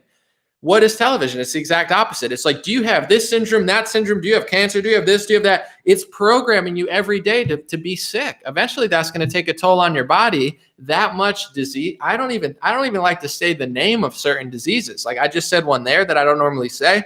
That's how touchy I am about this stuff. It's like, it's good to be safe and check and stuff, but just constant programming of disease. That's got to take a toll on your body. That's one of the main things I hate about television. The commercials are disgusting. They're toxic and evil, and the shows are not much better. But that's why I don't like TV. But I do like to chill, and sometimes I don't chill enough. But I'm grateful for where I'm at, and I like to be productive. My default is like get work done. I got to go to the beach or something to get away from it, but I like to work, and I'm grateful that you could FaceTime your friend and talk and have a conversation. I could FaceTime you guys and do be productive while I do it. So it's a blessing to do this. So I try to not take it for granted. Someone said Anomaly was one of the first ones to totally destroy QAnon. Well, in 2018, I debated Jordan Sather, I debated Praying Medic, and I always was nice about it because back then it wasn't as serious because it was just starting and there was no lockdown, so it didn't really matter to me. But every time I debated Jordan Sather, Praying Medic, I always said the same thing since 2018. I said, hey, I think some things you're right about. I think, human trafficking is real and child trafficking. I think in some cases you guys are doing good research. In other cases, you guys are telling people that blackouts and martial law is secretly a good thing. And I said that since 2018. I was like, how do you know what's real and what's not? You say disinfo is necessary. That's their big saying. It's a mind control tactic. If you don't know what to believe, you're no better than the left. You don't live in reality. So here's truth, disinfo. You don't know which one's disinfo. He doesn't tell you which one's disinfo. He just says disinfo. So if Praying Medic says this is real and this is fake, how does he know? Q never said it. That could be fake and that could be real. The whole thing's been a mind control honeypot psyop from the beginning. It's like, yes, there's some good information mixed in there. Yes, they do some good deep diving and they, share WikiLeaks articles and stuff. But overall, it's always been a mind control trap. And I've called it out since 2018 because I'm not that easy to fool with that stuff. It's like, what? I'm like, so you think it's secret military intel? Yeah. Why would they tell you if it's so secret? Why would they tell you 3 years in advance? Well, because I'm a special boy. It's like, okay. And you say disinfo is necessary. He's like, yeah, that's to throw off the deep state. That's what Praying Medic told me in 2018. I said, if the deep state is fooled by this, how do you know you're not fooled by this? Like, why is your ego so big that you think you're smarter than all of the deep state? Like, yeah, I'd like to think that I'm not dumb, but I don't think that I'm so smart I can decode secret military messages, but like 1,000 people who work for the CIA and NSA can't figure it out. It's so obviously a lie. It's so obviously like a fantasy fairy tale for Trump supporters, but I didn't really mind it that much. I told the truth about it for years, but I didn't really mind it until March and April. That's when I realized that it started becoming like a mental illness and like a psychological subversion, because people didn't bother me for 3 years. But once the lockdowns happened, Praying Medic, either Controlled Opposition or Total Pathological Liar and X22, they've been programming people to think that a lockdown was good, because when things lock down, that's good. That means the elites are close to getting arrested. So they program people for 3 years to wait for this. So as I'm trying to sound the alarm of a national emergency and trying to get people to stand up for themselves, they're freaking out at me. You should see the messages I got from these people. Anomaly, why do you talk about it so much? Because it's everywhere. It's infecting MAGA. I go through my emails today. The first one's a Simon Park, video where he's saying FEMA camps are good. Anomaly, you don't understand what's going on. It's like, dude, these people are derailing the MAGA movement. It's like a Bolshevik counterintelligence operation to turn your brain into silly putty and to completely tell you the opposite is true. It's very strange. So yeah, I was early on it, but it didn't really start to bother me until 2020 when no one realized that the lockdown was not the good guy operation. It was very odd. Someone said, if you're not sick, you should wear a mask. Smiley face, upside down face. I don't know if you're being sarcastic or not. Ever thought of a Discord server? I don't know. Discord, Telegram. I don't really understand it. I don't like text-based stuff. I don't like Twitter. So anything text-based, I like videos. I like live streams. I like posting imagery. As far as like text-based programs like Telegram and Discord, I'm just not interested. I have an email list. I don't need more apps. I want to declutter my life. I know Facebook and YouTube are not trustworthy in the long term, but overall, I want to declutter my life. I want less apps. Even Gab and Parler, like, it's kind of overwhelming. It's like, do I really want to have 7 apps? And now I'm posting on Gab. Now I'm posting on Parler. It's like at a certain point, I get why to do that, because it's smart to spread your reach in case something happens. But I just don't have the energy or desire to get Discord or Telegram. But it probably would be smart. All right, I'm going to read. Someone said, let me see. Historically, John Leap said, historically, there have been last minute. Oh, yeah, I already read that. Never mind. Someone said, thanks for keeping chat on public. Canada for Trump. Anomaly, you don't understand. Biden is really Trump. There. Someone said, read Manifest Now by Idil Ahmed. Thanks, Joel. I'll check it out. People really posted that on 4chan. They were like, when Biden gets in office, it's really going to be Trump with Biden's face or something. I mean, that's like a fringe theory, but it's sad when a movement is so diluted that you don't know what's real or what's not. Like I said, with the Q guy who ran into the Capitol, if I didn't know any better, I would just be like, that's a Fed. That guy's a setup to make MAGA and Q look bad and just entrap everybody. But I know people just like that guy. I'm not even just saying that. Like, I know people literally like that who do the exact same type of stuff and act exactly like that. So that's a bad movement when you can't even tell who's a Fed and who's not a Fed, because the whole movement is like so loose with it. It's wild.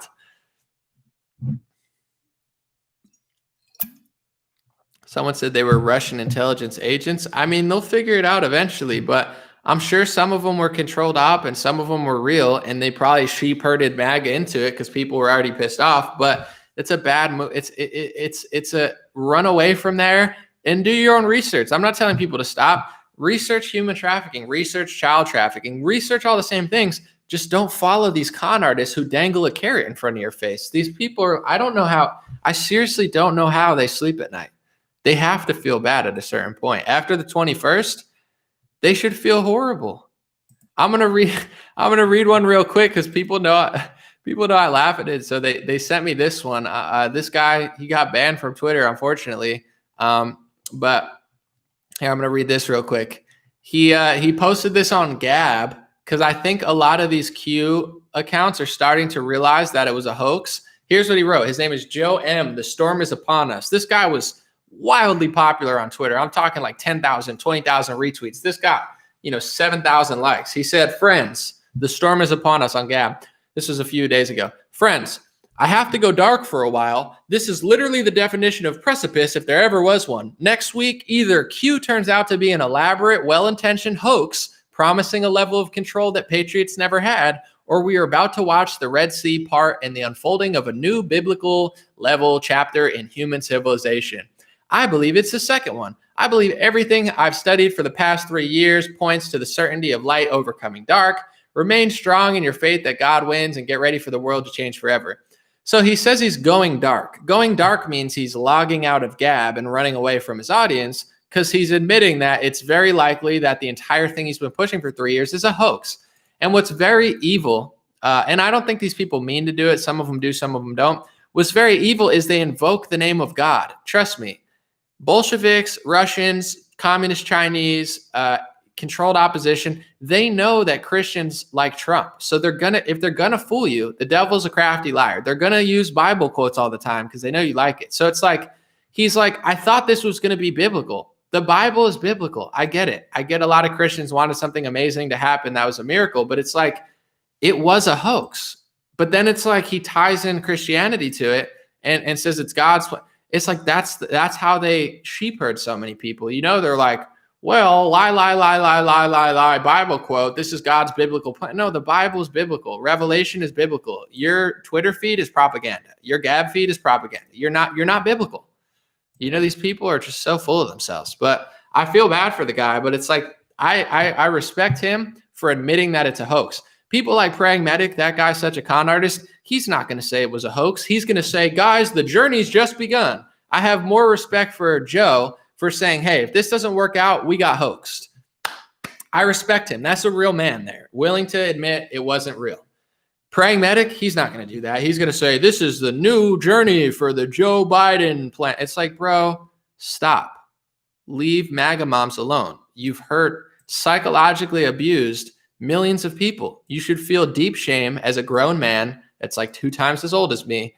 You should look at yourself in the mirror and stop doing that.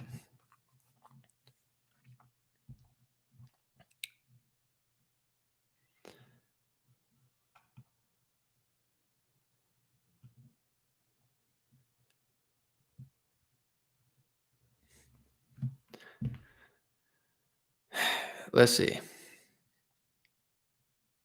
Someone said, Anomaly, are you Isaac Cappy? That doesn't even make sense.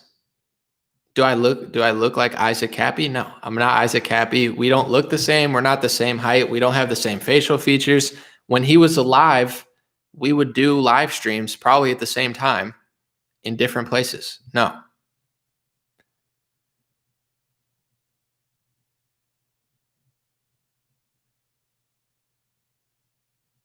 Someone said, I'm going to read this because it's so funny but ridiculous. Someone said, I heard Alex Jones and Hillary had a kid, Don Lemon. I don't even understand that, but it is kind of funny just because it's so silly.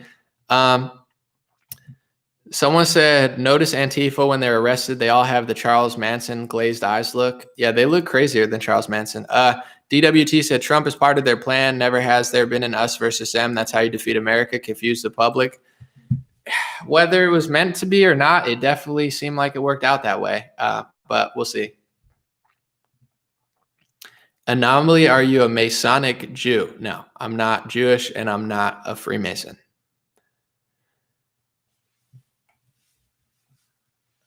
I'm not trying to be mean because I think curiosity is important, but it's like, how are we ever going to accomplish anything if people simultaneously think I'm a Masonic Jew and I'm Isaac Cappy? It's like, I'm all for good theories, but these are not even good theories.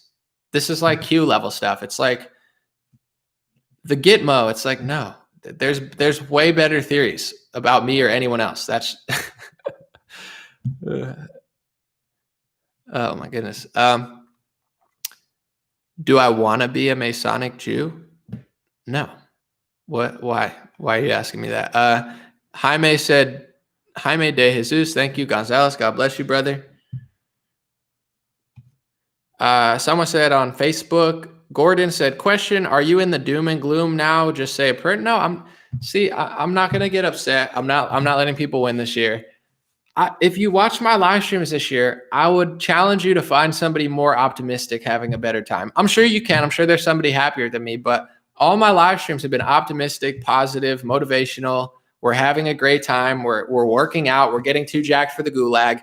And then when people don't want to hear what I have to say, I don't care if you agree with me or not, but it's like, then they try to like project this thing. They're like, oh, you're dooming and glooming. You're pessimistic. You're going crazy. It's like, I get it now. It's a trick. I'm not falling for it. Last year I fell for it and these people kept harassing me all the time. Now I'm just going to laugh at it. I'm like, I get the trick. You're trying to like project all this mental illness onto me and freak me out to get me upset. I'm not falling for the bait. No, I'm not doom and glooming. I'm not upset. Someone said, remember Q said Trump had some time machine? That was a main theory in the Q stuff. I mean, he does kind of look like a relative of Nikola Tesla. So people said he has a time machine. And the Baron Trump book is interesting. There's a book, it says Baron Trump's like adventure or something from the 19 or 1800s. It is weird. But like, they're like, Trump's got a time machine. JFK Jr.'s alive. RFK touched his nose. It's like at a certain point, it just got kind of funny. Someone said, are they copying Revelation or are we really in Revelation? I can't answer that. I don't know. There's a chance that Revelation will start. There's a chance that we're going to be fine. That this is, there's been bad, I'm sure during the Bolshevik Revolution and the Holodomor, however you say that, or, whatever, there's hundreds of bad events in human history. I guarantee you Christians always thought this must be Revelation. This must be Revelation. There's a chance that this is going to get weird and then it's going to get better before that. I don't know though. I can't lie and say I have like secret intel. We'll see what happens. It's definitely seems similar, but I'm sure our ancestors in 1900 felt when there was a war that could be the end times. Lay Reddit Silver member said, Anomaly, could you please read my super chat from a few minutes back? It involves Simon Park and people need to hear it because Simon is trying to bury it and deleting comments about it. Lay Reddit, I apologize. I missed your super chat. I don't know how to go back. So if you repeated it there, I could have saw it. Or if you put it in the comments, I'll read it. But I didn't see it. Sorry, brother. You could do a super cheap super chat, like $1 or something. And I'll read it just so I see it. They push this narrative. There's no dumb question. The devil is a lie. There are dumb questions. Well, I mean, I like a good question. I don't think there's a bad question, but here's where the Q stuff and the Praying Medic and X22, they do like Socratic method where they question. They use, it's okay to question, but they do it in a way where like, it's like so broad. And then they say disinfo is necessary. It's like the left. The goalposts are this big or this big. They can move the goalposts whenever. So it's like, Praying Medic lies all the time, but he tries to pretend like he's not lying with questions. He's like, do you think this is all random? Is this a coincidence? Do you really think Trump would go the distance? Do you think Pence is not going to overturn the election? Like they use questions and then they're wrong. And then they'll be like, oh, I wasn't technically wrong. It's like, bro, you think you're a false prophet. He's a demon. He acts like he's literally like, I got a message from God. Bro, no, you didn't. I'm sure you got some message, but God is not telling you to lie to a bunch of Trump supporters and give them fake information and fake intel. I could almost guarantee that, but I don't want to speak for the Lord. Shivo said, I fully plan on shaming all the false prophets if the 20th turns out to be fake. They deserve to be shamed. especially the grown men. I feel bad for women, and I'm not trying to be sexist, but like if you're a grown man and you're 55 and you've deceived a bunch of like younger women, I think you should be shamed. I think him, X22, Vincent Kennedy, they should be shamed. They're like grown men. It's pathetic. They're like in their 50s lying to a bunch of people. They're a bunch of boomers that are like, we put the country in massive usury debt, but it's not our fault. Someone's going to save me. It's like, no, praying medic, get off your ass and actually do something to contribute to society. Don't just run people in circles and act like your generation's failures and my generation's failures are all just going to be wiped away by a magical, military plan. It's like, what a coward. Shivo Smith, Bowlbusters, I like that name. He said, I've been watching you since the debate with Brian. I've been calling out Q on my channel for over a year. I'm not waiting for a geriatric to save us. Yeah.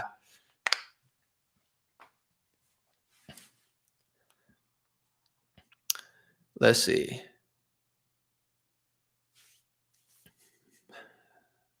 What is it? 1 minute and 20. I'll probably hang out for 20 more minutes. I know I always say that and overstay my welcome, but I do want to get a few things done today and move forward with the week. I've been slow on my book, but I got to finish that. I have so many things to do. I try to not get overwhelmed. I'm like, all right, let's chill out. I've been listening to financial podcasts too. I'm trying to get in a positive mindset, listen to some motivational stuff. And Angelic Witch said, do you believe the people will stand against Biden and Harris on the day of the event in a few days? Love to hear you speaking the truth. Thank you. Thank you. I don't know. I mean, I think people should avoid the Capitol. It's a total military police state. I do not think people should go to the Capitol. As far as stand against them, I do think that, outside of the spiraling people who just don't want to believe that anything good will happen after Trump, I think there are a lot of positive things to this administration. Not what they're doing. I don't think almost anything they're doing is positive, but the positive is, the Patriots and, even the left. I mean, a lot of the left is not like Biden and Harris. I don't think you'll ever see as unpopular of an administration as them. And it's hard to run a country when no one really likes you. With Trump, he had a lot of support and he had a lot of hate. With Biden and Harris, it's going to be a balancing act for them to even pull any of this stuff off. So I think that's the positive thing is I think they're nervous and I don't know. It's a mess. It's going to be a mess for them. So at least it's in their hands. I don't know what they're going to do or what they think they're going to do, but hopefully they just leave us alone. Because if they do too much, they're going to have a lot of backlash. And I think that's what the military is for. They're trying to set the precedents. Anybody who protests against us is a terrorist. They're trying to say 70 million Trump supporters are terrorists. Any Christian, it's a Christian movement, so Christians are terrorists. They're trying to label everybody terrorists because they're so paranoid. They know how evil they are, so they want to set the precedent of, if you protest against me, you're like the coup. If you try to recall Gavin Newsom, that's similar to the coup on the Capitol. No, it's not. It's a peaceful recall. You get what I'm saying? They're setting, and in a way, the Trump Capitol thing kind of walked right into their trap, but they're setting up the stage. I don't think that shows that they're confident. I think they're nervous because they know how, they have the analytics, they have the logistics. They're not popular. A lot of people don't like them. And on the ground level, the positive is with Q and Trump, all the patriots were complacent. And now after the Capitol set up, they said, we got set up, you got set up, whoever went. It's like in general, instead of people being able to resist them, now they're trying to make the appearance of any resistance to us is going to be like the Capitol attack. It's the new Charlottesville. So they're nervous for sure. I think we'll see what happens. Someone said 2 Jack for the gulag. Exactly. Hold on. I got these new weights because I had lower weights. So look, I got these in the mail. They're a little bit bigger. We're getting 2 Jack for the gulag. I'm writing the song. I'm working out every day. I don't think I've taken a day off. Every day I'm working out. I told you I'm getting jacked by December. It's already January. I'm already getting there. I'm trying to be way stronger. Got to get the back going too. You know what I'm saying? I'm not even that big yet, but I'm going to get 2 times this size. Don't worry, folks. Got to work out every day on a live stream, do jumping jacks. That's what it's about. Peter said, have you heard of Ricardo Bosi in Australia and Billy Te Kahika in New Zealand? I'm not recommending them on Facebook. I don't know. I haven't heard of them.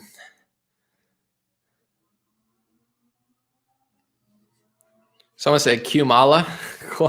Qmala. Someone said, when are you leaving Cali? I don't know. If they go full Bolshevik, I'm going to have to leave and go to, like, I don't know, Idaho, Montana, Arizona, Texas, Florida. I don't know. I can't lie, though. I love the weather. I like the people. A lot of people hate on California. I like the people. Not all of them, but some of them. You know, it's not It's not really where I'm at. It's not really that bad. I mean, it is, but I know my places. There's restaurants that are open. The beach is open. If it gets crazy, yeah, I'm a bounce. But for now, I'm a stay and wait it out.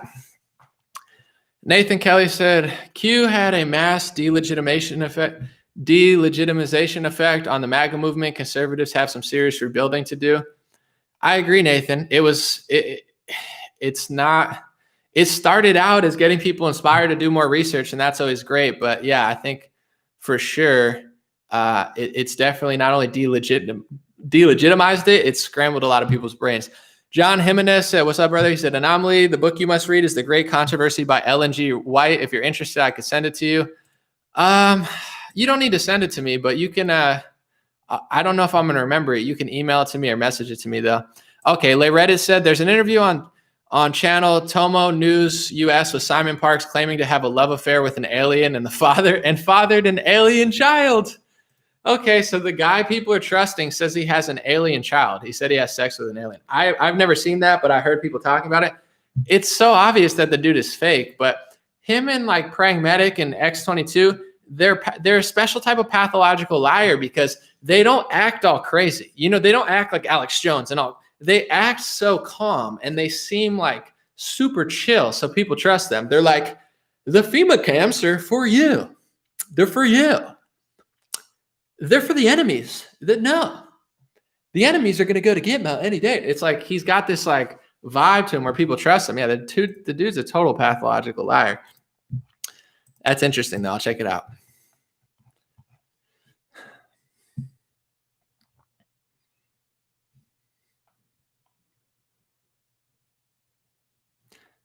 Someone said Gen X, the only ones with their shit together. Then I don't know. I don't hate on. I mean, I joke about boomers and millennials and stuff, but I don't know. I forget. I was on some debate show and they were like asking me about Zoomers, like I was going to pick on them or something. I was like, I don't blame anybody. I'll make boomer jokes. I'll make millennial jokes, you know.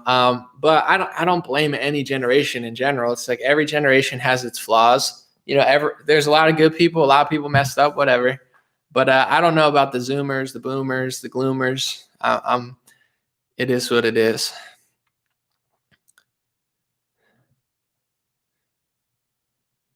Gen X rules. Yeah, I'm not an age supremacist. Or what's it called? A decade supremacist. No, I'm just kidding.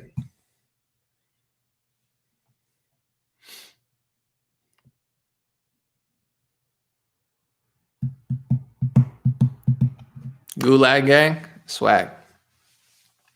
What do I think they did with the Stop the Steal donations? I don't know. I mean, Ali, they're going after him for his role in the Capitol thing, although I don't think he really did as much as they're blaming him for. Yeah, I don't know what they did with the donations. I don't know. This is, you know, the only thing I've really considered donating to in the last couple of months is Dave Portnoy's Barstool Fund. He's raising a bunch of money for restaurants, and I'm debating about giving them like $100 or something. I'm not really sure. But and then during the pandemic last year, I gave a few thousand just to families who follow me that needed help. I just gave it out of my pocket. But yeah, I don't know, certain movements like politicians, I don't really donate to politicians. I don't really give money to these political movements. You know, Ali's always been nice to me, so I don't want to talk about him. He's been good to me. But in general, you know, there's other people that I know that are just out there, you know, raising a ton of money. Hey guys, I'm going to save the Republican Party. I'm not talking about Ali. He's been good to me. But other people, you know, they raise a lot of money. They pay themselves a lot of money, and they don't really do that much. So it is what it is. I'm not interested in politics, but that's kind of the move, you know. I do well because I work really hard. I monetize a lot and I make more videos than most people, but I could do 10 times less work and get 100 times more money if I just ran for office or started a nonprofit organization. Like you see these Republican, influencers, there's certain ones that they don't really do anything. They just tell you that they're doing stuff and host events or whatever, and they raise millions of dollars and they get more money and do less work. It's, that's the way to do it. Make a nonprofit, or I'm not saying Ali did that, but other people in general, or run for office. People will just funnel you $5 million to go get blown out in Baltimore by like 60 points. Or, I'm fighting Maxine Waters, raise $10 million, get blown out by 40 points. I mean, I don't like politics and I'm not interested in that, but I like to work hard. I feel like, in general, even with Patreon and stuff, it's like, if you don't like my videos, just unsubscribe. It's fine. But people see the work I'm doing. So it's like, if you want to support, you can on Facebook, on Patreon, whatever, super chat. If you don't want to, that's fine. But I don't feel that bad about it because I look at how much work other people do. I feel like I do a lot of work compared to most people. It's not a competition, but I'm like, I feel like I don't feel like I earn it unless I got to keep going. I got to keep making classics, making moves, making, content. But everyone's got their own lane. I don't know what people are doing with their money. It's not up to me. Someone said, don't let the dividers divide us. Amen, Carl. We won't do it.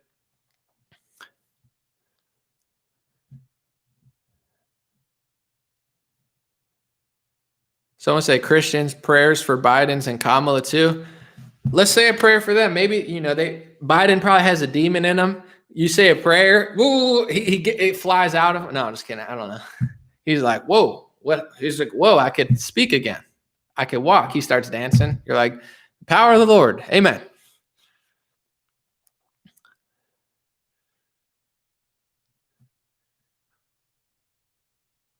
Someone said, work hard for worthless paper money backed by nothing. Dude, seriously?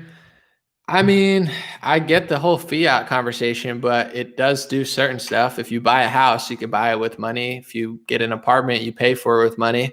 I'm not defending fiat, but it's like, is it a great system? Probably not. Is it worthless to have money? No, it's a good idea to have money. If you have more money saved, you're a little bit safer. You could buy things. So I don't know. It's like, money's not real. I don't want any of it. Okay, well, then we'll live in a box outside. That's fine. DWT said Biden and the people who control him are coming for the First Amendment and the Second in order to complete the final control over the people. Don't be surprised for another Second Amendment false flag this year, said DWT. Oh, for sure. They definitely don't like the Second Amendment. The First Amendment, they're openly talking about. I think most conservatives, see, this is where I feel positive. It's like, no one's going to be fooled by Joe Biden. Trump can fool people. Q can fool people. Trump's presence, even if it's not his fault, can fool people. No conservatives are going to be fooled by Joe Biden. Oh, Joe Biden has my best interest. Nobody thinks that. So in my opinion, it's not a bad thing. It's scary for some people, but it's like, the problem's been kicked down the road. Now it's right in front of our face. It's going to get interesting. Spread the truth in love said, we can't just throw in the towel, pray, keep working, keep exposing darkness, help people get rid of bitterness, use what you've learned for good. Love you all. Thanks, Anomaly. God bless you. I love that. Your name, spread truth and love too. The beautiful message. That's just good. So much good energy right there. Thank you so much. Someone said, praise God and get ripped, work out. Exactly. Hold on.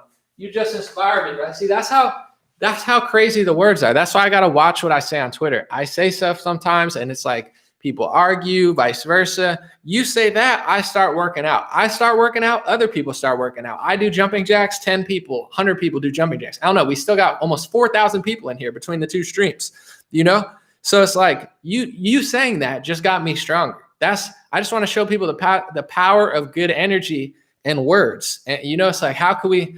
That's why some people freak out at me. So it's like, listen, we could be doing more together. Let's do more. Let's work out. We'll get stronger. All right. Thank you for that motivation. All right. I'm going to read this super chat. All right. I'm going to read this real quick. Teresa said, so what? Trump just walks away after 4 years of pure hell. He's not a quitter. He was cheated. No way he's going to let this go. You'll figure it out. I mean, I don't have a secret. Oh my goodness. I just got a message. Trump's going to be here for 7 more years. There's an alien. No. I don't know what's going to happen, but in general, on the 21st, if what you think was going to happen doesn't happen, it's okay. Don't panic. Don't freak out. Don't have a panic attack. It's okay. We'll get through it. We'll get through Biden and Kamala. Say it right. Kamala. It's not Kamala. It's Kamala. Anything else is racist, okay? So we'll be fine. Don't worry. But I like that you're admitting that the last 4 years were not ideal, though. If Trump doesn't do what you think he does, you should think about it and be like, okay, he did just walk away. He did just walk away. So what does that mean? Someone said nothing gets better. What? That's a gloomy attitude to have. And that's the funny thing. For weeks, people were like, if you don't trust Q and Trump, you're pessimistic. You're the pessimistic one. And then as soon as Trump doesn't win, people spiral. Oh my God, I'm doomed, I'm doomed, I'm doomed. These are the same people 2 weeks ago that were freaking out at me, telling me I'm pessimistic. I've never been pessimistic. And then they're like, I'm optimistic. I'm optimistic. Trump's going to save our world. Q's going to save me. Q's going to save me. Trump's going to save me. The second that it doesn't happen, oh my gosh, oh my God. It's like, it's fine. It's okay. We'll be okay. Someone said, I'm a grandma. I don't have weights, but lifted my arms up and praise God. Amen. Beth King. That's what I'm talking. I'm going to get some, what are these called? Jumping jacks. We got grandmas out here working out, praising God. That's what it's about. I can't do too many because I kind of have to use the restroom and pee, but I'm in the middle of a live stream. So I'm not going to last for more than 10 minutes. That's a fact. Someone said anomaly versus Q shaman. That would be a funny debate, but I don't need the feds bothering me right now, so I'm not going to talk to him. Someone said there's no more goalposts the Qs can move. The last goalpost is the inauguration, but I'm telling you, some of them will apologize. Some of them will say I got hoaxed. People like Praying Medic are not going to apologize. I debated him years ago, and he said, even if it doesn't work out, I'm Q forever. I'm like, okay. So he's like, we got to regroup and think about this. It's like, bro, you have to regroup and think about this. No one needs to group with you. You group, you think about being a grown man saying this stuff, and then we can move forward.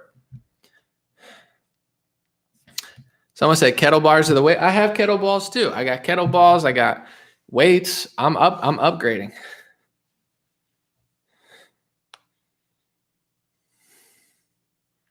Who cut my hair? Someone who follows me's daughter. I complained about it one day. I got an Instagram message. Hey, my daughter, I think, lives near you or whatever. She cuts hair. She cut my hair. I gave her $100 tip for being a legend. That's how I got my hair cut. Very, very exciting because it was really annoying having super long hair during the pandemic. And now it's way less annoying. It feels great.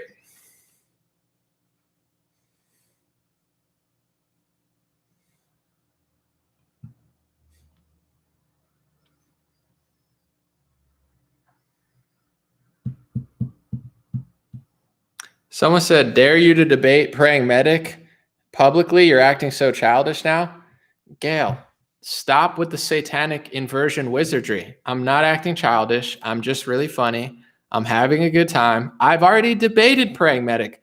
Do you want me to bring up a clip from when I debated Praying Medic in 2018 and I called him out on telling people that martial law was a good idea? He told people in 2018 that the arrests were coming any minute.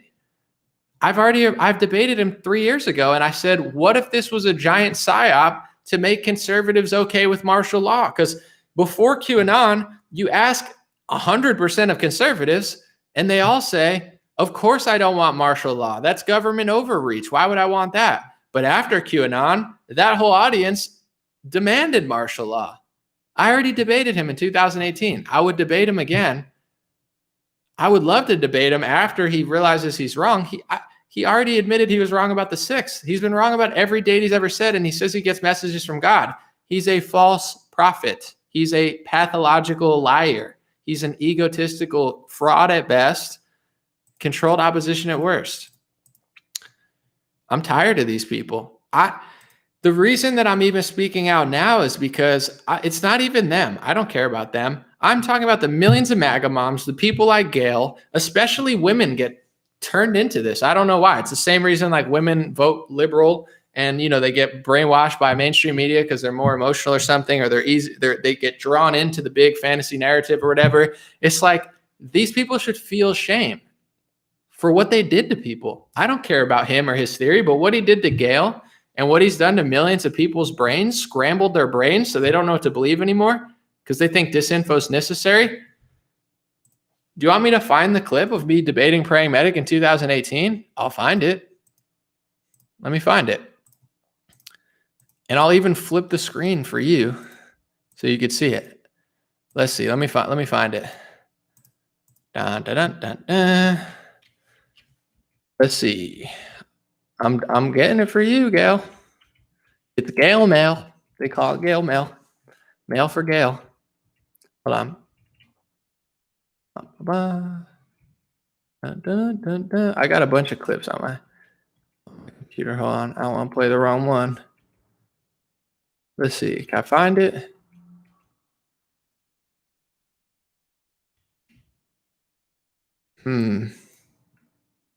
Yeah, I have the full thing, so I don't know. Put the clip up. Actually, I think I have it on. I have it on my Twitter. I'll play the clip. Okay, ready? Let me see. Legendary Energy Medic. All right, I found it. Here, I'm gonna flip the screen for you too, Gail. YouTube, you're just gonna listen. Facebook gets to watch. Facebook can watch. Okay, because I have it. All right, this is. Ready, Gail? Gail mail, snail mail.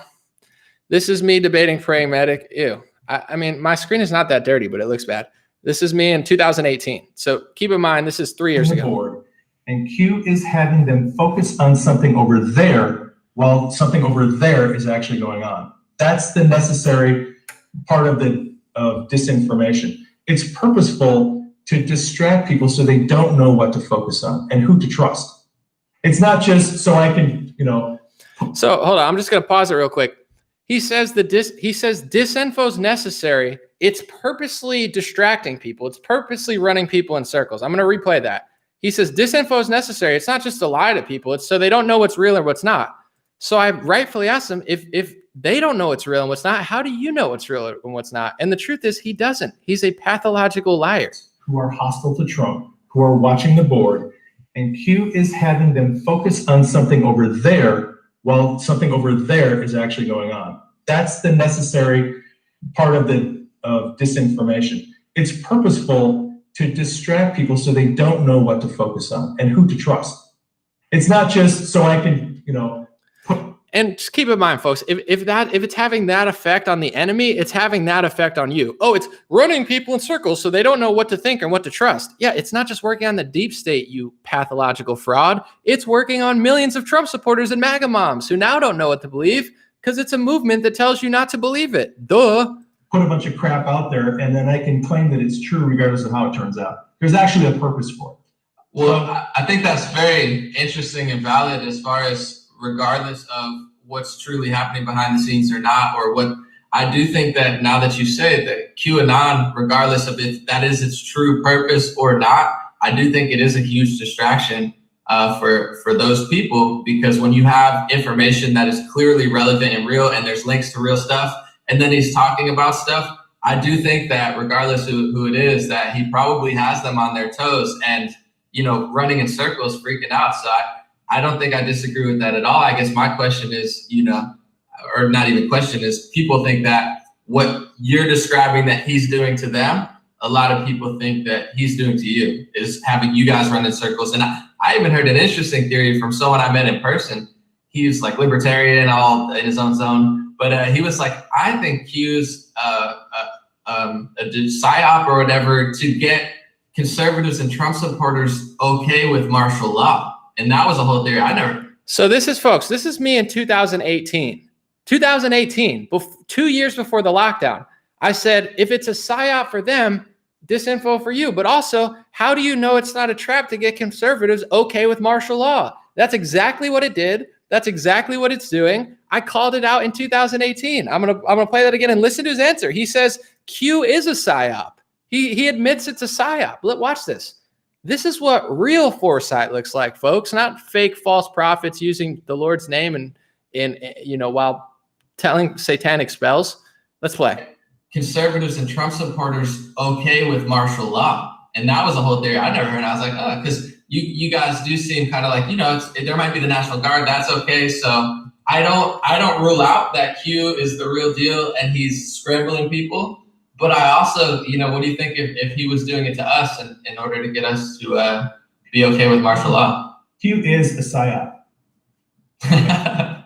Well, I guess that's something that all sides can agree on that. All sides can agree. If you understand what the real meaning of the word psyop is, then you can see why. So he admits Q is a psyop. It's a psychological operation. This was 2018, folks. I said, how do you know? And you heard how nice I was. I said, bro, it's 2018. I'm not going to rule it out, but how do you know it's not disinfoing you? And how do you know it's not how do you know it's not a psyop to get conservatives and Trump supporters to think that martial law, National Guards, and lockdowns are good? And that's exactly what it did. And that's exactly what it's doing. What are they doing today? I'm telling you the truth. The National Guard is there to protect Congress. They're not rounding up the elites. They've been lying for 3 years straight. And I call it debate them. I did in 2018, and I said it all then. That's real foresight. Watch what happens when everything he says doesn't exist. He's going to just say, oh, God told me a new message that we needed to lose to win. Yeah, shut up, you psychological abuser. Master said hope is what got Viktor Frankl through. Q phenomenon sometimes, most times, beats the alternative. Albeit fantasy, at the end of the day, resilience, made progress is what fittest are made of. Not sure. Jesse G said, for years, they've been polluting our minds, chipping away at our morals and principles. It's our own fault. Confess your sins and turn back to God, and he will heal our land. Quit blaming politics and media. It's our fault. Amen. We get what we deserve. If we're pushovers, we get pushovers. Ooh, the Republican parties are pushovers. Yeah, because we're pushovers, because half the Trump base thinks he's Jesus Christ reincarnated, and 20% of the Trump base thinks that he's QAnon. So, yeah, we get nothing because we demand nothing. It's not Trump's fault. It's not Mitch McConnell's fault. It's not the GOP's fault. It's our fault. Someone said praying Fed. I asked him in that interview too. I saved it. I took it off YouTube because I know they're banning a lot of those people, but I saved it. I'll put it on BitChute. I even said, what if Q's not real? And he said, will you ever stop pushing QAnon? I asked him that question. And he said, I'll never stop. Even if it's fake, I'll never stop. It's like my life. It's a lifestyle. I have the whole interview from 2018. Isn't that interesting? So when March and April and May came around and the lockdown happened, I told people, this is Trump, Fauci, Bill Gates. These are the people that are involved. Imperial Model and Praying Medic and all his merry band of con artists and feds or whoever they are. Probably just idiots, but maybe, I don't know what they're doing. They're out telling everybody, oh, this is it, guys. It's the secret plan I've been telling you everybody about. This is sick stuff. And then 4 months later into the lockdown, then they flip it and they're like, oh, yeah, Fauci's bad. It's like, duh. Oh, Trump's exposing Fauci. No. It's the same thing. I'm going to read this again. It's the same thing as Operation Trust. Operation Trust was a Bolshevik counterintelligence operation run from 1921 to 1926, aimed at neutralizing opposition by creating the false impression that a powerful group of military leaders had organized to stop the communist takeover. If you think the military is going to save you, you're not going to do anything. That's what they did to patriots during the Bolshevik Revolution. Hey, we're gonna defend ourselves, and we're gonna, no, you don't have to, because there's this whole secret military plan. We already beat them. Oh, okay, you beat them, then I'll just sit over here. It's a psyop. It's always been. You should debate. I did in 2018. And I talked to Martin Geddes, all of these people. Why do you think I cared in 2018? Because I'm out here just doing my thing. I don't care about what anybody else is doing. And they're building these huge followings, hurting my audience into like, ooh, lockdowns are good. And I'm like watching all this stuff. And I'm like, let's have a debate. I don't believe you. So I called them out then. These people are wildly egotistical. It's like, if it's fake, I'll never stop believing. It's like, okay, that's weird. Someone said it's good for clicks and likes. Oh, for sure. For sure it's good for clicks and likes. But a lot of these people, I don't know if they mean bad, but they're pigeonholed. Their whole audience wants to believe it. And I'll tell you, these people are like liberals in the sense of like, liberals are so mean. If you disagree for a second, you know, oh, we're so open-minded. Hey, I'm an LGBT activist or whatever. Like, oh my God, you're my best friend. And you're like, hey, I voted for Trump. They're like, Nazi. You know, they fake pretend like they're so open-minded and nice, but the left is some of the most cold-hearted, closed-minded people ever. Oh, you're a black white supremacist. It's like, no, you just don't agree with me. It's the same thing with the Q people. We're so open-minded. Oh yeah, question QAnon and see how open-minded they are. They freak out like psychopaths. And if you're in the Q movement and you're praying medic or Jordan Sather, if you question Q or tell people, hey guys, this isn't true, the whole audience will psycho freak at you. So they're kind of pigeonholed into doing that because the second they stray, they've built an audience of mentally unstable people who are completely incapable of being challenged whatsoever. I don't have to stick to any script because I've built my following on doing real reporting. Yes, obviously a lot of my followers like Trump and a lot of my followers are conservative, but also I have some liberals, not a lot, but they're like, dude, I agree with what you're saying about coronavirus. I agree with your Bill Gates breakdown because it's real things that people can watch and learn. So if I navigate and start doing reporting, I'm not pigeonholed into feeling a certain way. If I want to report Operation Warp Speed, I could still get 100 million views, even if it's going against Trump, because it's not fake and it's not mean. It's just really what's happening. And I actually care about the country. These people don't have the luxury to tell the truth because they've pigeonholed themselves in a fake theory. So the second that they admit it, they lose all their money. They lose all their following. They probably lose their living expenses. So they have to just keep lying or eventually apologize and hope enough people still stay with them. I feel bad for them, kind of. Someone said, if someone else fixes this, we learn nothing. Yeah, we have to do it. Sky Low said, I and others received letters from the FCC and FBI today, threatened not to break the law with ham radio license coming up with inauguration. Look up ARRL FCC. Yeah, I don't know. Where do you work that they messaged you? What do you do? Some radio thing? Interesting. Someone said, let's go big anomaly dreamwear. We lit. Yeah. I like that energy. Someone said, Jeff said, go to Nicholson, 1968 and watch his latest video. God bless. Thank you, Stephen. I appreciate it.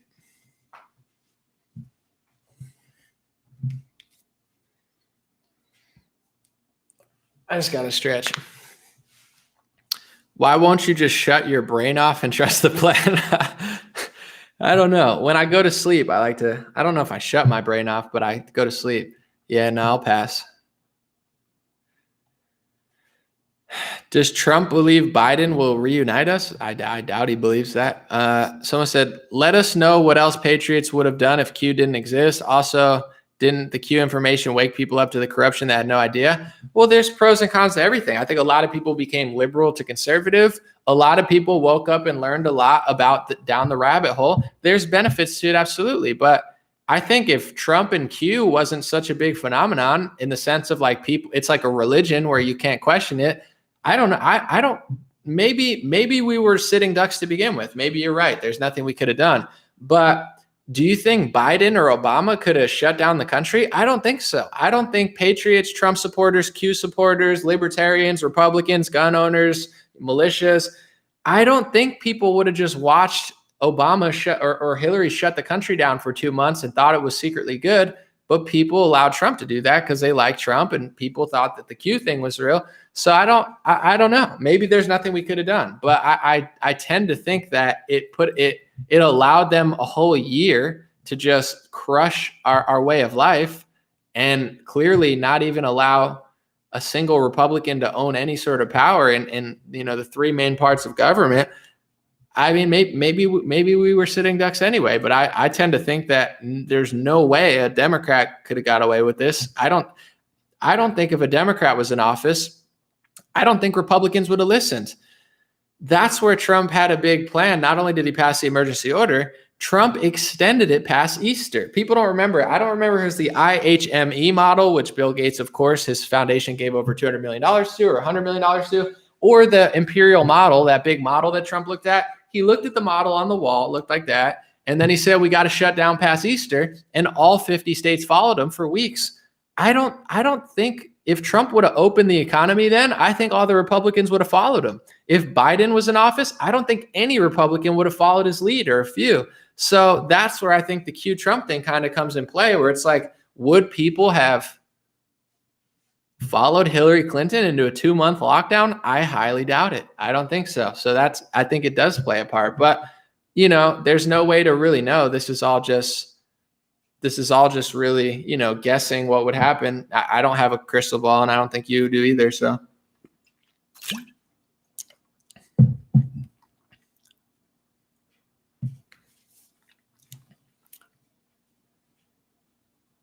Someone said, I'm going to read this comment because I think it's pretty funny. Someone said, bullshit. The Q people have no power. It's complete projection and BS. So here's the two sides of the argument. So people think that they're so special that they're getting secret Q military intel and they're digital soldiers, and they're making such a huge impact on Twitter by shouting the secret codes that are secret to the public. So now they're not secret anymore. On one side, you're so important that you're saving the world, and anybody who disagrees with you is a huge threat, or a Soros shill, or, Mossad. On one hand, you're so important.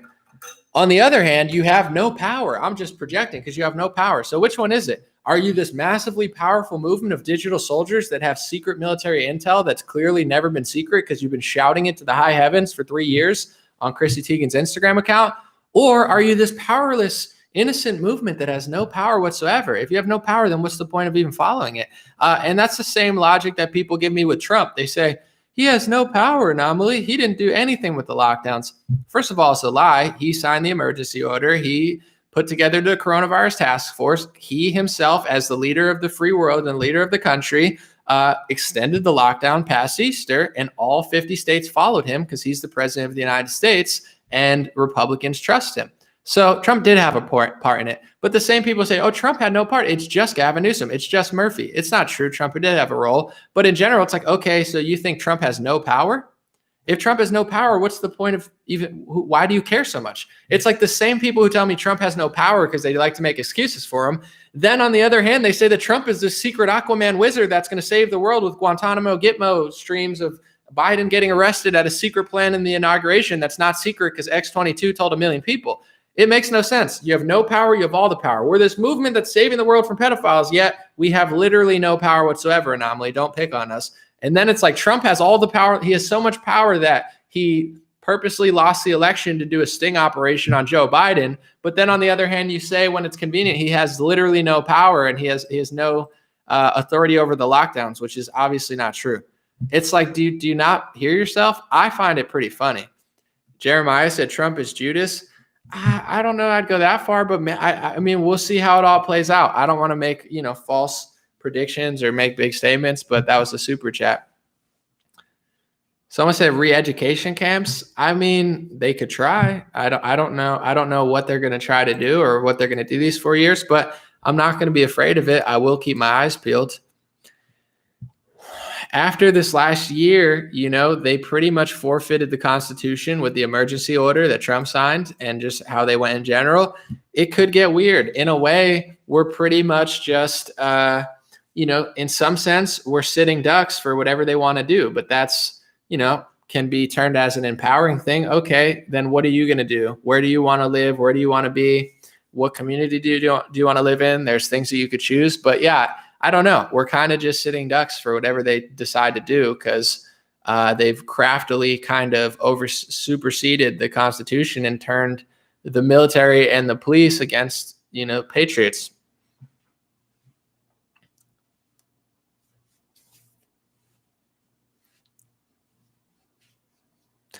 I want to read this real quick. Someone said, agree about Q. What do you think on the recent viral video of General McInerney?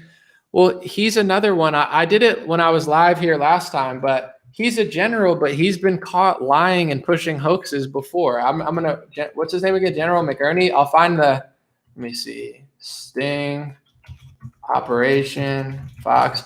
He already kind of, let me see. Military, this is in Military Times. It says, this retired 3-star falsely claims U.S. soldiers died attacking a CIA facility in Germany tied to election fraud. So this guy's already been caught lying. I understand Trump supporters really want Trump to be there. So any person of authority, they're going to believe. Mike Lindell, my pillow, I believe him. Lynn Wood, I believe him. General Flynn, I believe him. Q, I believe him. I get it. People like Trump, but this dude, like this guy has already been, he already tried to say, you know, president here, it said, this will be the last free election, blah, blah, blah. He kind of pushed a theory of like, they caught people in Germany, you know, the sting operation. And he admitted on the news when I read the article last that he didn't know if it happened or not. So he pushes theories that he's not sure about. Why does he do that? I'm not sure. I don't know. I don't know. So just because somebody's in the military doesn't mean they tell the truth all the time. I don't know what to tell people. But what do I think of his theory? I think he's another, you know, General Flynn or Mike Lindell or Lynn Wood, where they like Trump so much they're willing to make up things and trick people into thinking that there's some secret plan that there's not. You'll find out on the 20th, but it's not like he's got this flawless record of predictions. He's been wrong already in the last 3 months about something that was never real. So I say research Trump, research Biden, research Mitt Romney, research Bill Gates, research Fauci, research Benjamin Netanyahu, research Liz Cheney.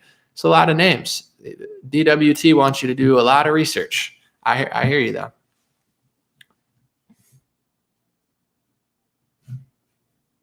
Someone said, be careful of the Pied Pipers.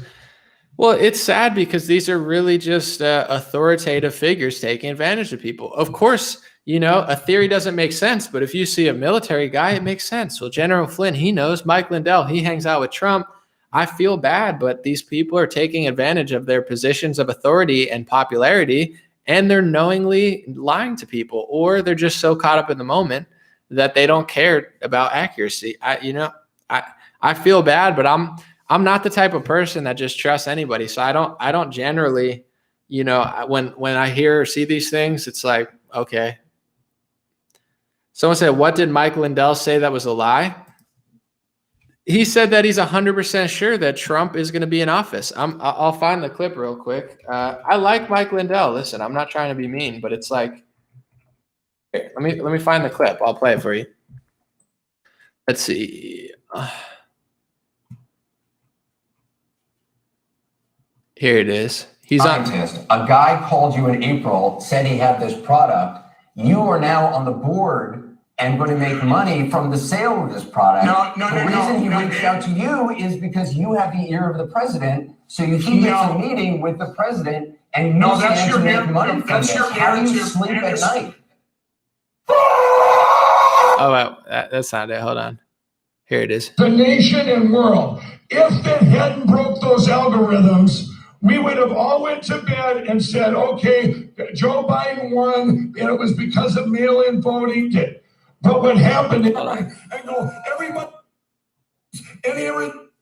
Hold on, I'm trying to find the clip. He said multiple times, though, on a plane, he always says he's 100% sure that Trump is going to continue to be our president. Here's another. Almost in one second. They have more, all of them. And then the stuff that I just helped, I put in for a lot of funds in for to help this other piece where they got one of the Dominican machines now, and they just secured that yesterday. They're going to get a couple more in Georgia. And this is just a safety net, an extra. She said, this is icing on the cake. And I asked both Sydney and Lynn at 2 different times, if you had a scale of 1 to 100%, where would you see Donald Trump being for the next 4 years? Both of them said 100%, didn't even hesitate. So that was a while ago. He said, they said it's 100%, but I could find this other one. It was just a week ago. He was, I don't know. He was on a plane and he says, I'm 100% sure Trump's going to be the president for the next 4 years. Let me find it. History to beat these guys, to suppress the evil and beat the evil. This is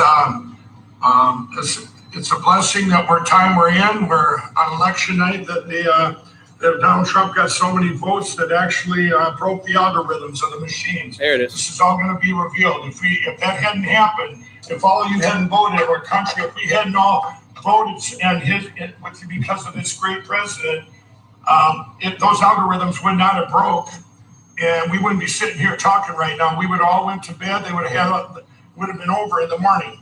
And but because he got 6 million more votes than what they expected, which is close to 80 million, and this will all come out. Biden only got 68 million, if that. I mean, you're going to see all these things. I'm heading out now from Minnesota, and I'm going to keep you all updated. We're actually going to do a filming. I'm going to get something filmed when we're presenting all the evidence so that you all can see this. I want America to see what I've seen, all the evidence, because this isn't something where we can ever get complacent on. This is a fight for everything we've grown up with, everything we live for, everything this country stands for. The whole world is watching, and 100% Donald Trump is going to be your president the next 4 years. See, this was just a week ago or so. This was January 9th or around that time. I'm going to play it again. He says 100% sure Trump is going to be the president. And people trust Mike Lindell because he hangs out with the president. He lied. I don't know why these people lie. They're like the pastor who thinks it's okay to say that the rapture's coming. You'll find out on the 20th. Here, I'm going to play it again. The whole world is watching, and 100% Donald Trump is going to be your president the next 4 years. We cannot, I don't want anyone out there to lose the faith. Everybody keep praying. I don't want anyone to lose the faith. 100% sure. General Flynn was on Alex Jones. He said he's 10 out of 10 sure. I understand why people believe it. Well, General Flynn's a general. He worked in the government. Mike, my pillow guys right with Trump, Sidney Powell, and I don't know what to tell people. I don't know why these people lie. We'll see. But I think he's just one of those Christians who thinks it's okay to just be like, I'm 100% sure. I have 100% faith. You have to have faith. Dude, have faith in Jesus Christ. Okay. Have 100% faith in Jesus Christ. Don't have 100% faith in the My Pillow guy who will go on camera and lie to you and say he's 100% sure about something he's not. That's not faith. That's not Christianity. I think that's just, it's one thing to pray, but to lie to millions of people when you're a figure of authority, I don't think that's very Christ-like, but I don't know. I'm not a messenger. I'm just here with my opinion.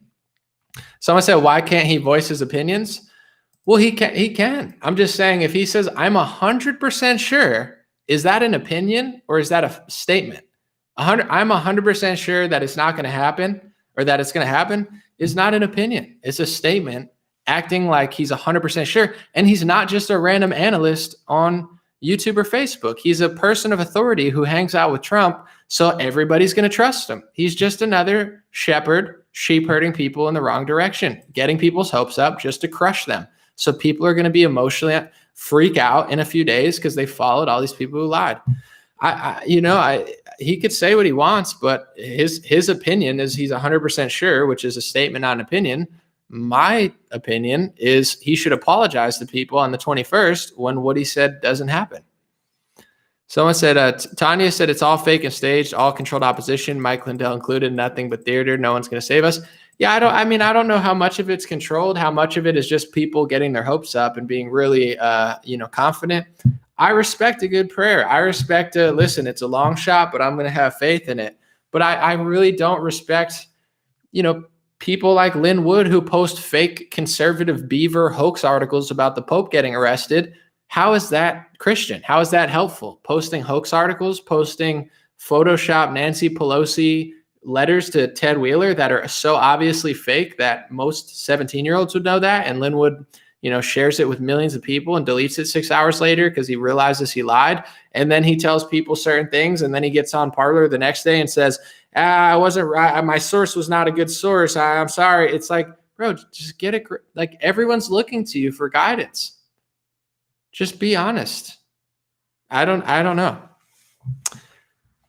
It's I feel bad. And that's why I did this live stream. I mean, listen, what I'm saying doesn't even matter. You got 4 days left, 5 days. We'll see what happens. But in general,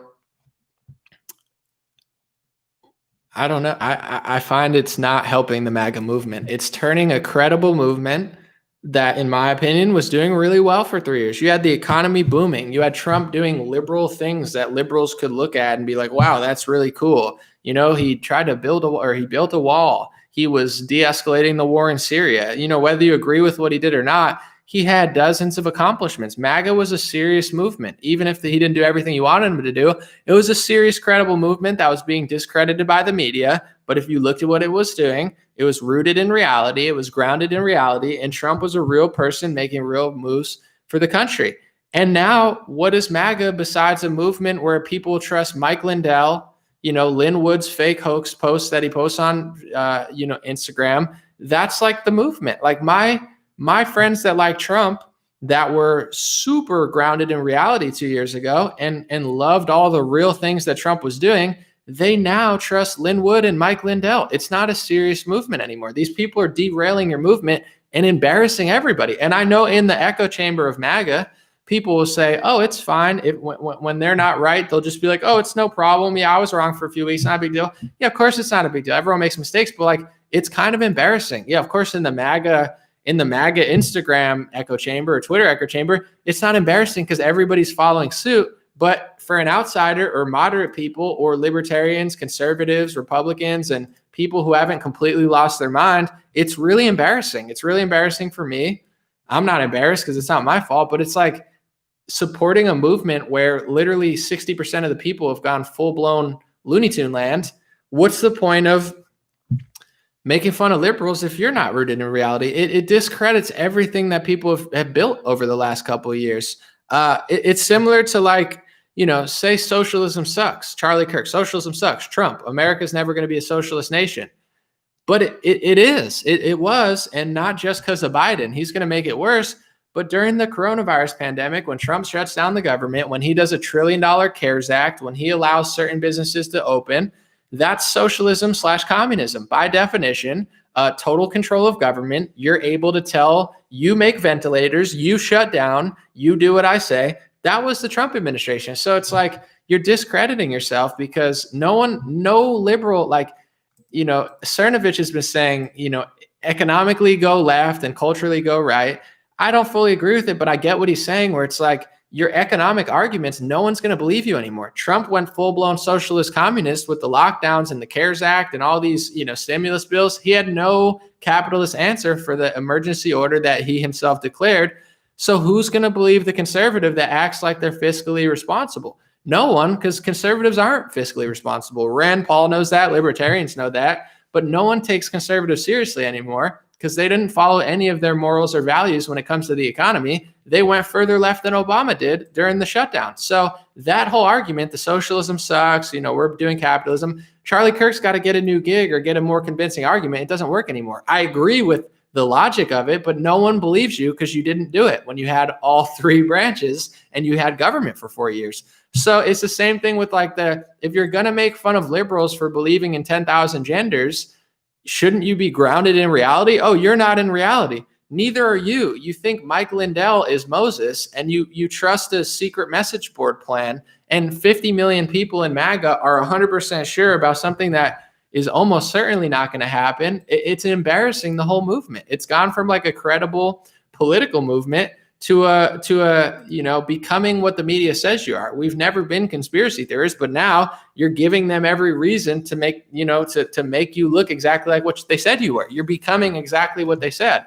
It's not a good look. And in general, if you really look where it's been left off, I'm not trying to be pessimistic. I'm just being honest. Trump built up the Republican Party. He built it up stronger. You had more people. You had more movement. It was the biggest, strongest Republican Party I've ever seen. And then over the last 3 months between, what happened with the election and what happened in Georgia with Lynn Wood saying not to vote, with Trump making people not trust the system, rightfully so. But then, of course, if you do that, you're not going to win Georgia.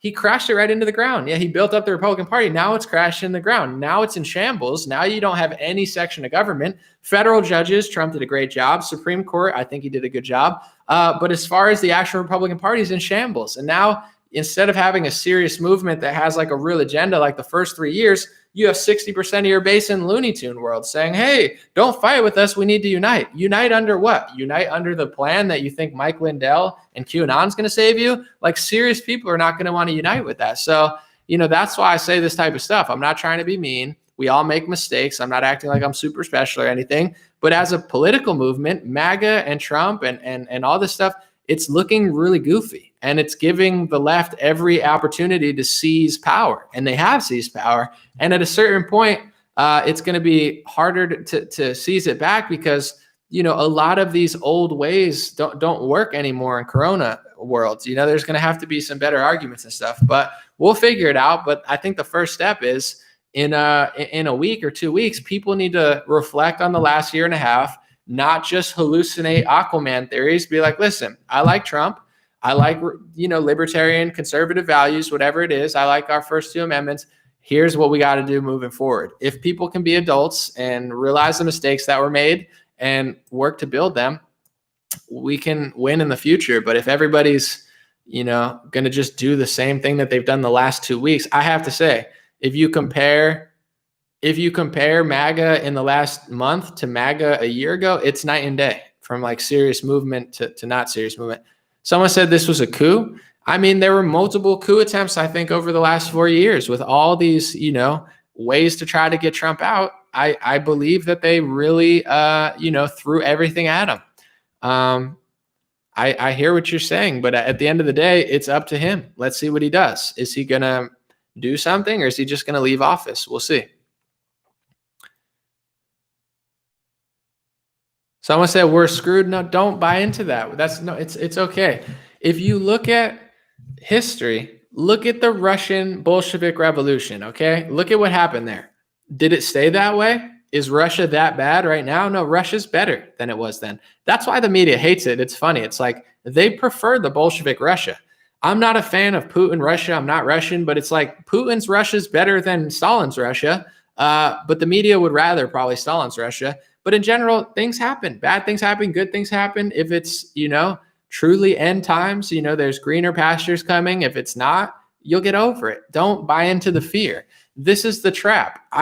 It's like, if you think Trump's the only person who could save you, people are going to spiral out of control. Obviously, this is not ideal, but even if you look at history, I'll say this.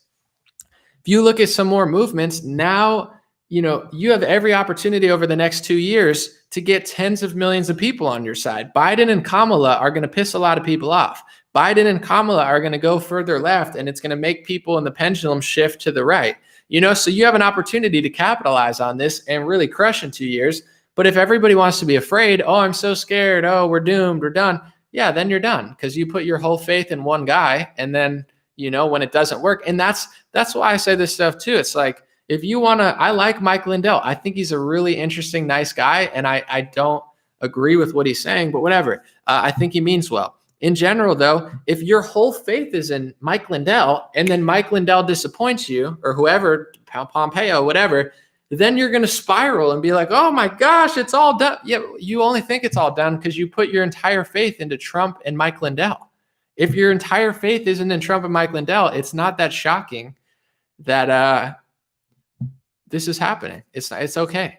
Someone said, what happened to Steven Crowder? I don't know. I have no idea.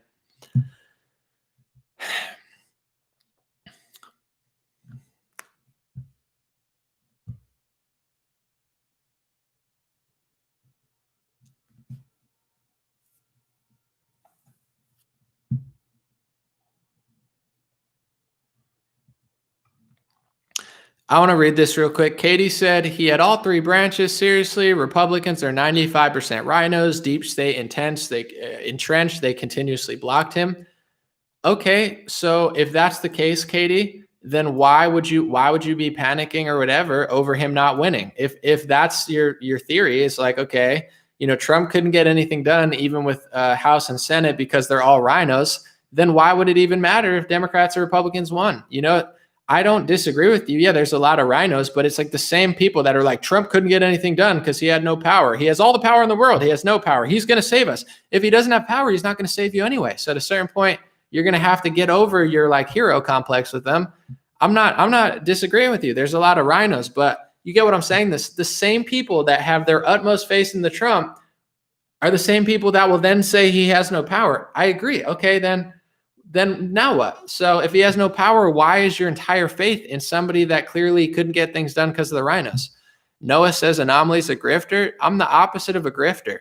I work 30 times as hard as any other person. I've probably made more videos in a week and more content a week than most people do in 3 years. So I'm the opposite of a grifter. I work extremely hard.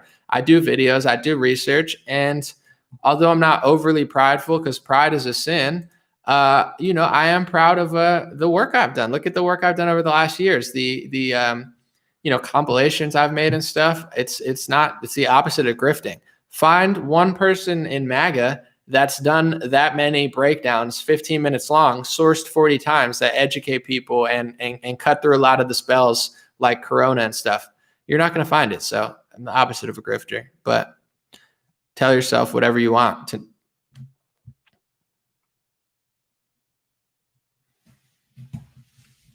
Man, I ended up saying too long. Someone said, wow, you live. Yeah, we're live. All right, we'll do one more and we'll take off. Someone said, ignore the haters. I mean, I don't consider it hate. It's like a call-in show, except I read stuff. So someone calls in and say, hey, I don't like you. And then I respond. It's okay. It makes the world go round. It makes it fun. Some people agree, some people disagree, but I don't just read comments of people who compliment me. That I think that makes my show fun. Someone said, do you do podcasts? I want to leave Facebook. I don't yet, but I have a YouTube. I have a BitChute. So if you find my YouTube channel, you can find it, BitChute. I might do a podcast, but I'm trying to figure out how to be productive and really grow and stuff. So I'm doing like 10 different things at once, and I don't want to slow down what I'm doing. So I just keep doing the same thing. So eventually I might do a podcast in the next couple months, but I got to figure out my work schedule. And I'm launching a new, my website, usaproductsonly.com. We're starting to build that. I might do a podcast, but I'm so spread thin. I'm not afraid, but I don't want to try to do too much and then flop, I don't want that to happen. You never read my super chat. Sorry, Rob. I don't mean to. I try to read them all, but I don't always see them. I apologize. WS said, thank you. What do you think about the impact illegal immigration will have on whether changing the way we vote will matter? It's a good question. Yeah, I think this is where, I'm not going to blame Trump, but Biden, they know how to win. They're definitely going to try to make 11 million illegal immigrants legal, and a lot of them will vote Democrat.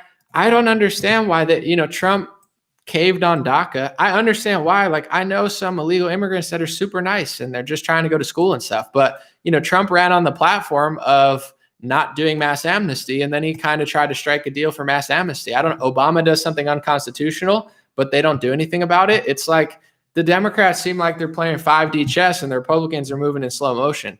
So, it's going to be crazy. They're going to do all sorts of stuff. I mean, with the illegal immigration, it's a genius tactic by the left. Yeah, make them all legal, and probably like 80% of them will vote left wing because that's who made them legal and gave them a bunch of stuff. So, I think the Republicans kind of set themselves up for failure there.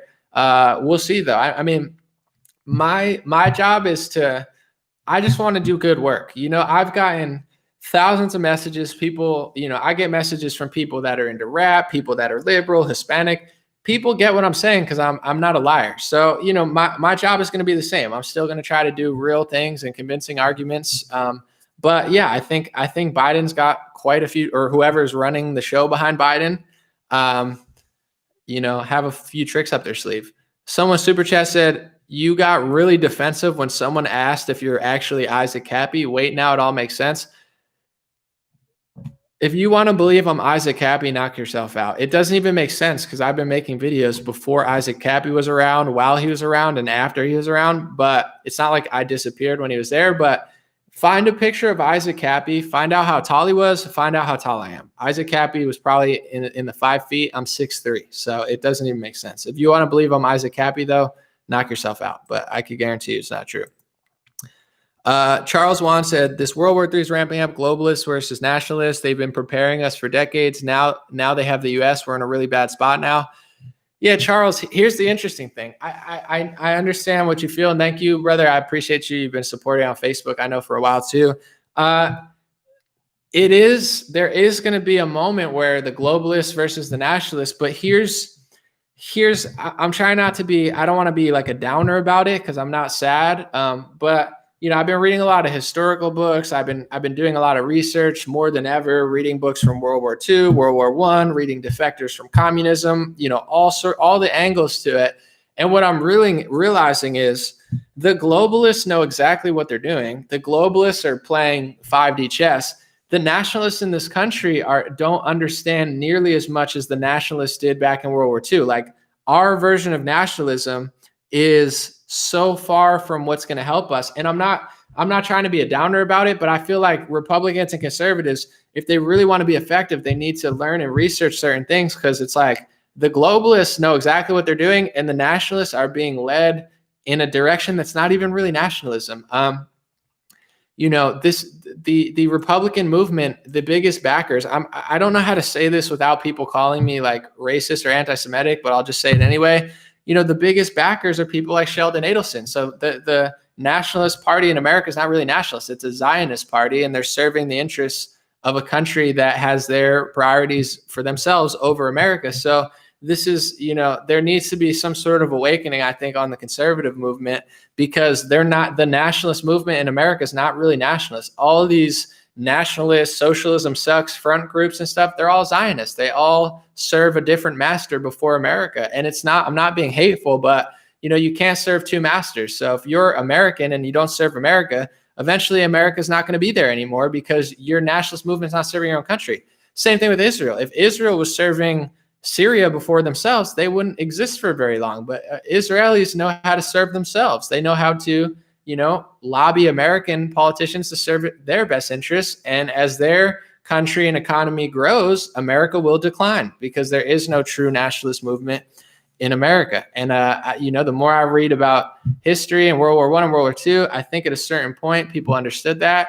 And the conservatives in this country, due to, I think a lot of pastors and a lot of politics, getting into, Christianity, and also through just, where the money is, like, you don't really, it's actually a miracle. And I praise God for even being here, but it's a miracle that someone like me is even in this position that gets this many people watching to even say this stuff. Because usually that doesn't really work out that well. You can't really get to that point very often unless you serve those masters. So, I think in order to really fight the war, people need to understand it.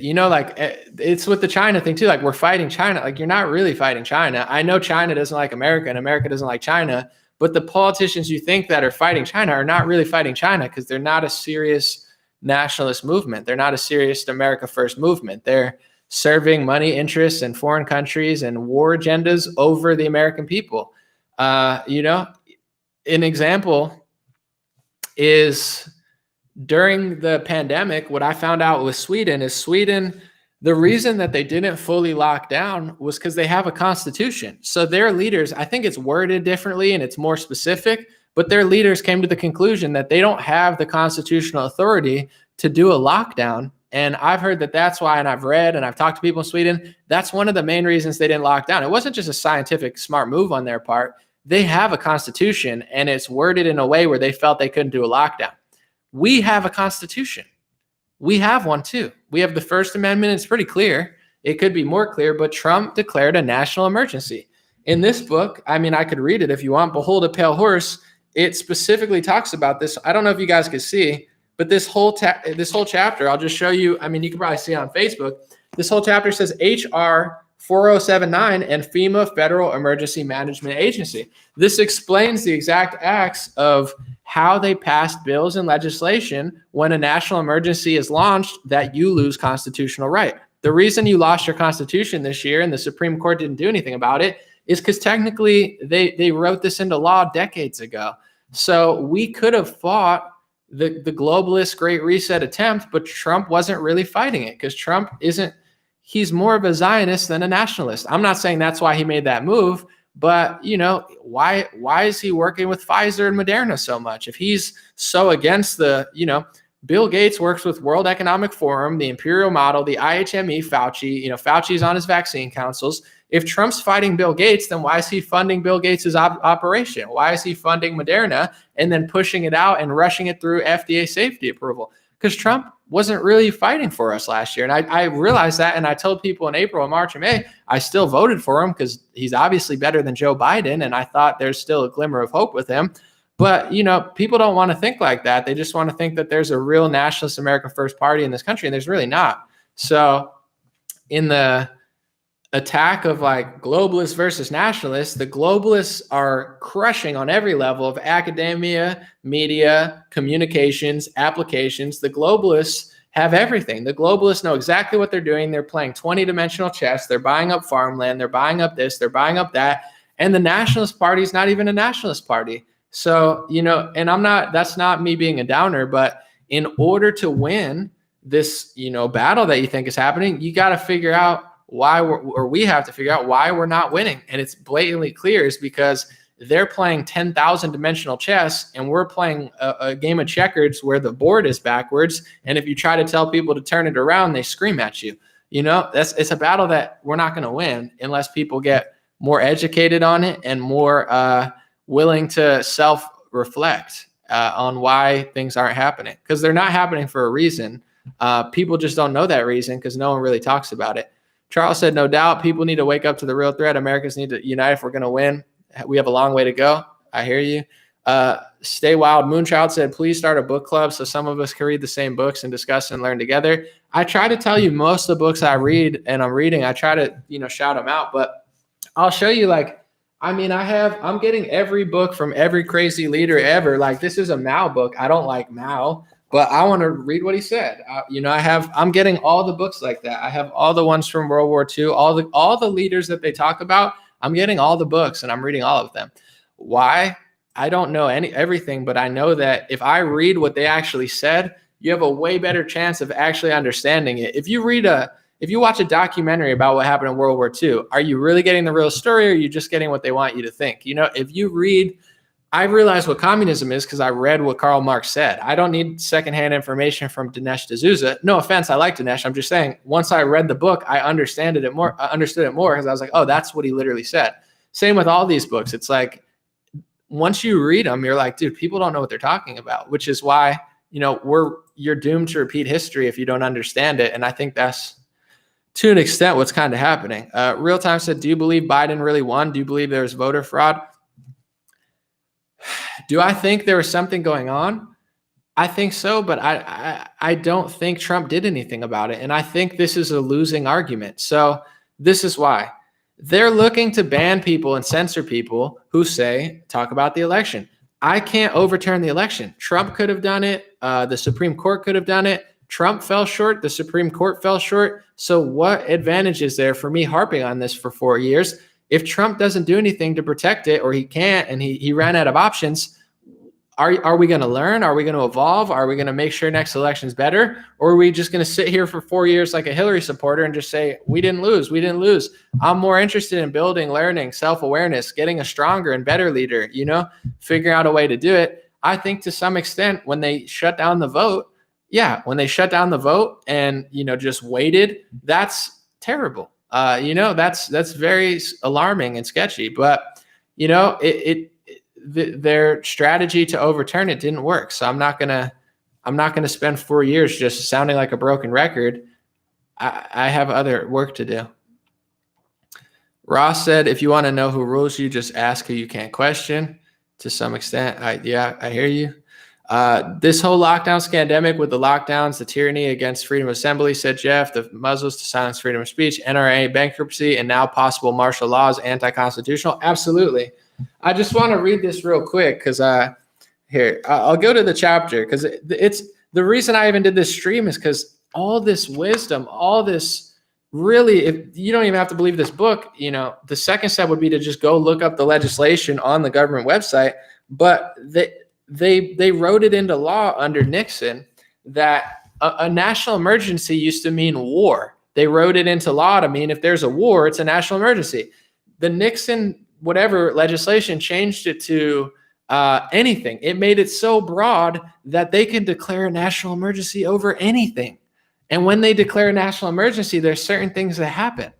So when Trump gave up the country, when he declared a national emergency, and I think he knows that. I don't think he's as crafty as everyone thinks. He worked with Fauci. He worked with Bill Gates. He's warp speeding vaccines. He's not this anti-globalist leader that everyone thought he was. I thought he was too, but I watched his moves. Everything he did buried our country and set us up for failure. And this is maybe the biggest extent of why I don't talk about fraud. Trump shut the country down with his emergency order. So if the mail-in ballots was the problem, which I think it was, Trump did that to himself. If he really thought Dominion was going to shift votes, he should have talked about it in 2019 and 2020, like a lot of Democrats were. This wasn't new. Democrats were complaining about Dominion then. Why did he wait until after the election? To me, it's just one big circus to get his supporters thrown under the bus. I'm not saying he's purposely doing it, but it's also sloppily done. Get my supporters to complain about it when it's too late. Get them wiped off social media. Get my supporters to go to the Capitol, set them up, get them wiped off social media. Okay, where's the solution? There is no solution because they waited too long. If he didn't want mail-in ballots, he should have stood up for the Constitution in March, April, and May. He didn't, so he lost the election. Who shut the country down? He did, not Newsom. He passed the emergency order, and you got to read the Nixon one. This was a trap. He fell for the trap, and Sweden didn't fall for the trap. So he said himself, how am I going to lose my whole social media fighting for a guy who doesn't even fight for himself? I can't overturn the election. All I could do is sound like a broken record and lose my social media. For a guy that literally could have stopped it from happening and done it a year in advance who never did, to me, it just seems like a circus. It's like, let's see how many of my supporters I can get kicked off social media. A lot. Do I read Vox Day's blog? No, I don't. Is it worth reading? Or I don't know that. I know he works with Owen, but I don't really know that much about Vox Day.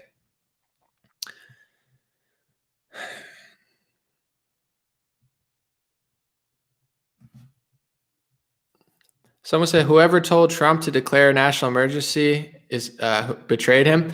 Yeah, I don't know what extent that happened, but if you watch, it's one of my videos. I can't remember which one.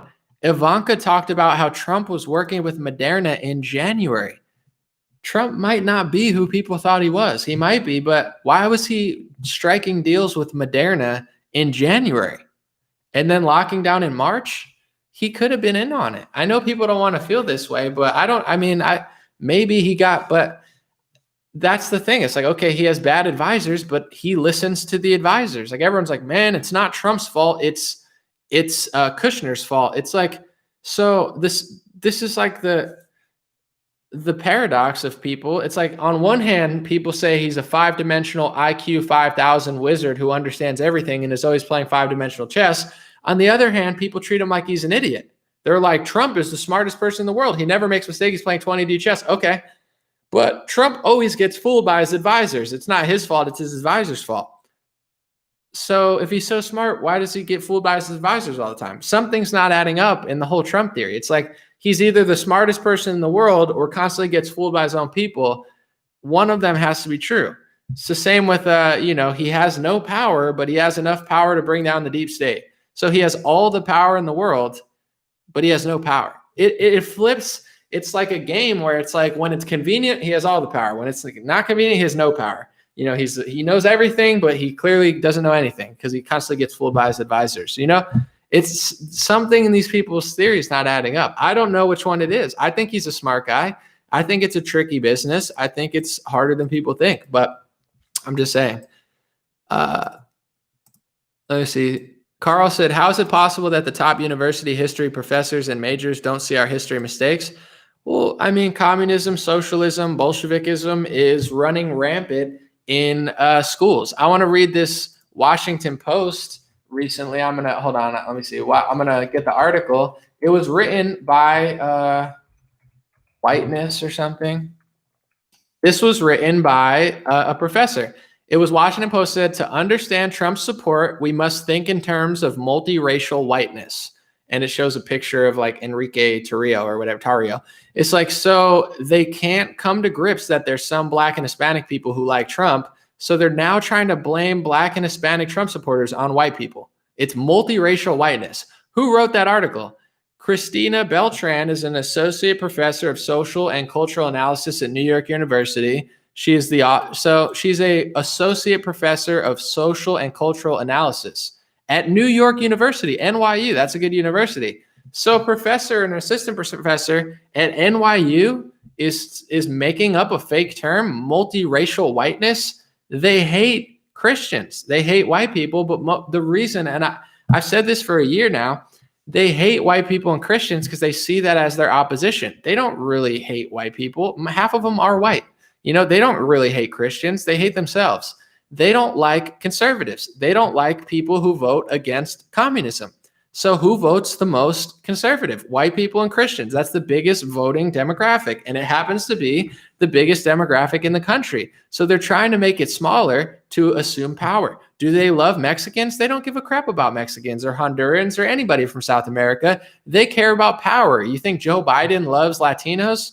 Probably if it's like a hot woman or something. But in general, no, he just wants power and he knows most of them will vote for him. So that's the whole trap. They're turning people against white people and Christians, not to stop white supremacy, to stop the one group of people that stands up against Bolshevikism, communism, and the ideology that wants to assume total power and control. The group of people that has a moral basis that rejects a lot of their evil. That's all they care about. So when you have, a Hispanic or a black person who supports Trump, now they're calling it multiracial whiteness. No, just come to grips with there's some black people who don't agree with you. I have, thousands of followers in Nigeria and they love me and they hate you. It's not white multiracial. It's people that are blacker than black who just are smart and not evil. So they like me, not you. It's not white. It's just reality.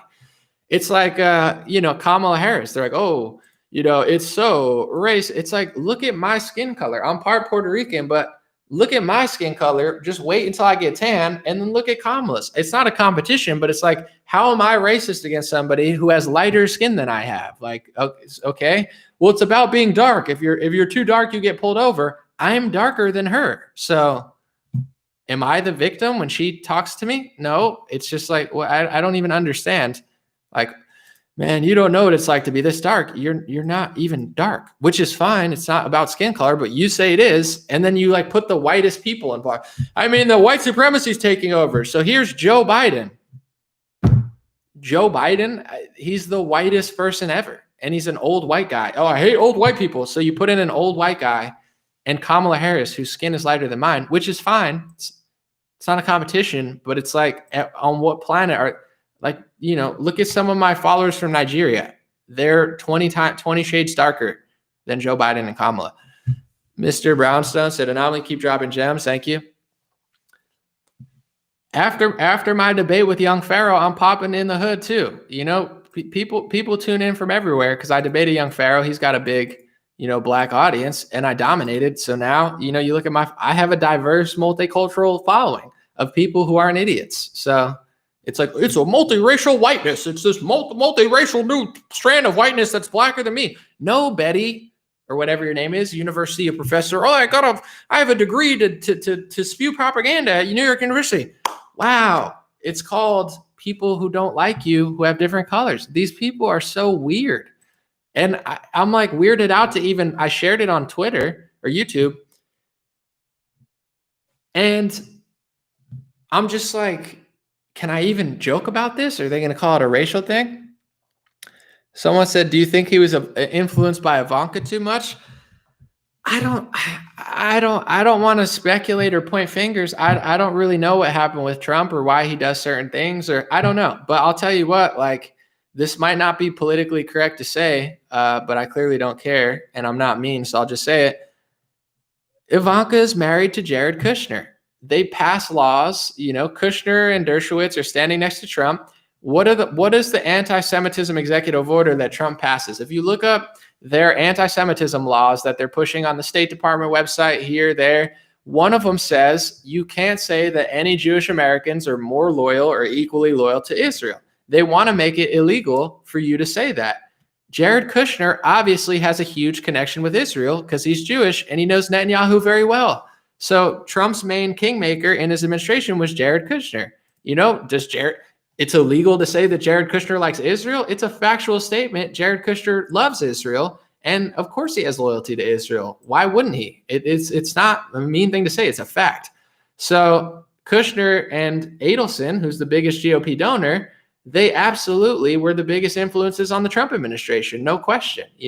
Adelson's wife got a Presidential Medal of Freedom. He had a huge influence because he's doling out hundreds of millions of dollars to the GOP. So if you get $100 million from somebody, you're going to do something for them, obviously, just like the left wing. So, Ivanka was more Kushner, and Kushner is more, you can't even say what they're doing because they want to make it illegal for you to even say that they're doing it, which is my problem. I don't care what people are doing. I just want the right to say it. So when they make it illegal to say what they're doing, it seems really sneaky, and which is why people end up not trusting them. And then people don't trust them and they call it a hate speech offense. It's like, you have to earn people's trust. It's similar to like Joe Biden and Kamala having like 30,000 military. They're like, oh, it's like, just earn people's trust. Okay. You don't have to act that way. If people like you, you don't need 30,000 military. It's like, it's fighting fire with fire and demanding that people trust you when you're not doing anything to be trusted, or, saying that you're not allowed to say something that's true and then telling people you're fighting hate speech. It's a very odd thing.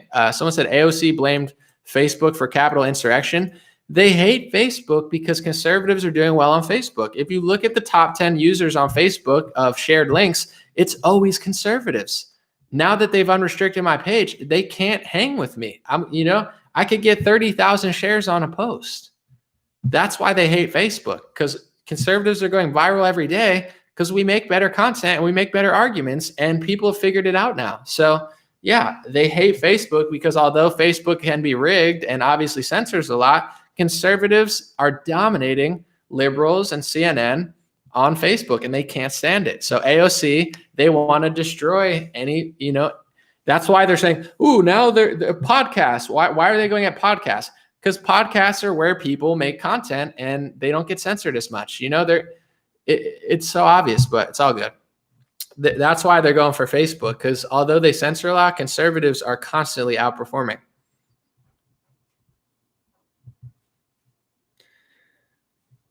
Someone said Kushner did a lot of those peace deals. Kushner did a lot of everything. Kushner was like almost like a shadow president in some senses. I'm not saying he did everything, but like Kushner, it's like he's the son-in-law. What didn't he do? He was on the wall. He was on this. He was on the coronavirus. He got more roles than anybody in the Trump administration at all. He took advantage of his power and had perhaps more power than anyone in the Trump administration. For sure, he did a lot of things. Some people think it was great. Some people don't. I'm not here to judge what he did or didn't do. I'm just saying I want the freedom of speech to say, obviously, one aspect of what he's doing. You can see that if you ever seen the one picture, it's like Trump, Netanyahu, and Kushner's over both of them with his hands like this. It's such a symbolic picture. It's like he's connecting, he's connecting the dots in Israel because he's, Trump's son-in-law. So he has a huge connection to Trump. And he's Jewish, so he's, very also well-connected in Israel. He's a powerful, probably dual citizen who has a lot of power in Israel. So it's like, is that a crime to say that? They're trying to make it one. Look on the State Department website. They're literally bragging that anti-Semitic acts are criminal. And if you don't, this is why, and I'm going to write about it in my book a little bit, but there's a reason I talk about this is because you have to look at how they're defining that word. To you, it's like, oh, you hate somebody. Yeah, okay.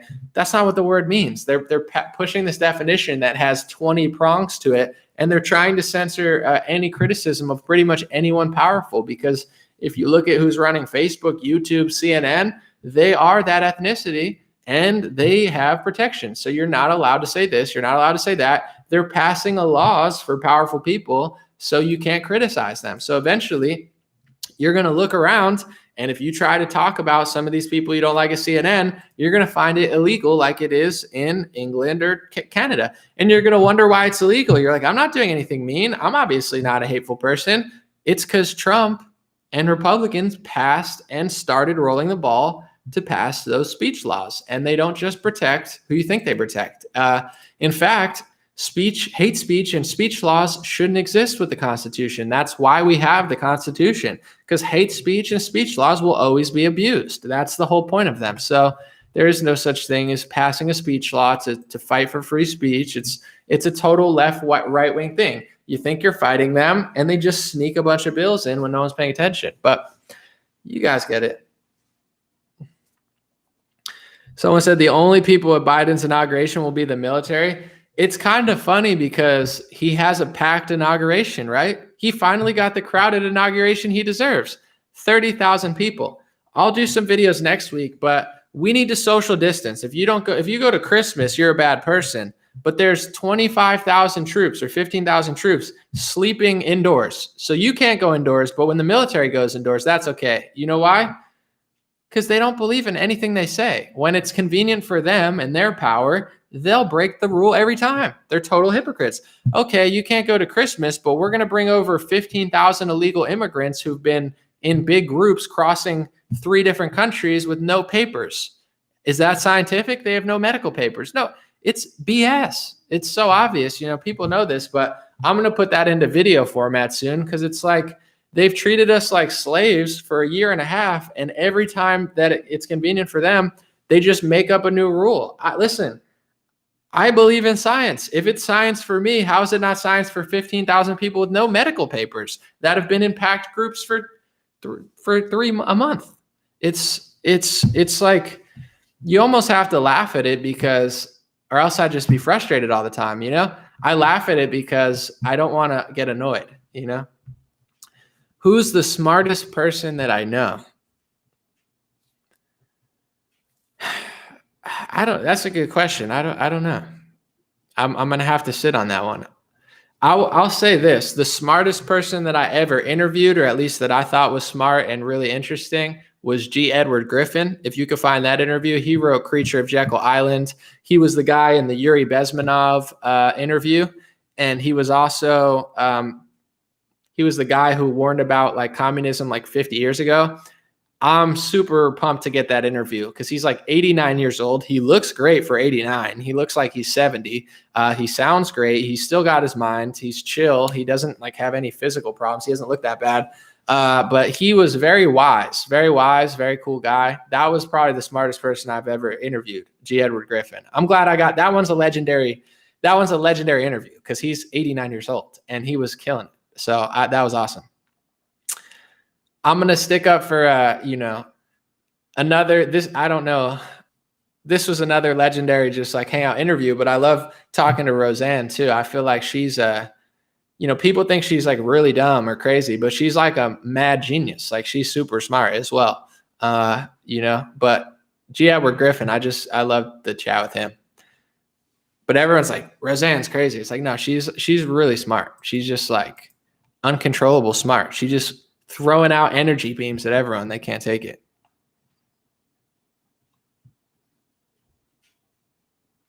Someone says she's a Zionist. Yeah, but here's the thing. Me and Roseanne can have different foreign policies. Roseanne is a Jewish woman. She loves Israel. That doesn't define my friendship with her. What I think, there's other things we agree on. I'm sure there's some things we disagree, but people have attacked me before. They're like, well, she feels this way. It's like, that's healthy to be friends with people who, someone said she's related to Bill Barr. I don't think so. But it's like, she's an elderly Jewish woman. She loves Israel. That's not stop the press. That's not shocking. She means well though. She's a good person. Her son's hilarious. I love her. Not literally love her like in a relationship type way, but you get it. Someone said when Roseanne mentioned Owen Benjamin on Rogan, it was hilarious. See, I loved when Roseanne and Owen were fighting because Owen was pretty nice to Roseanne. You could tell Owen respects Roseanne, even though, they went back and forth. Roseanne is hilarious and Owen goes hard at people, but with Roseanne, he said a few things, but he like laughed at it. You could tell Owen respects Roseanne. She's one of the greatest female comedians of all time. And she's hilarious. She's very real. But she feels certain ways about certain things. It's okay to be friends with people that don't fully agree with you on everything. She said she doesn't, and she's really that funny in person too. She's very authentic. She's very real.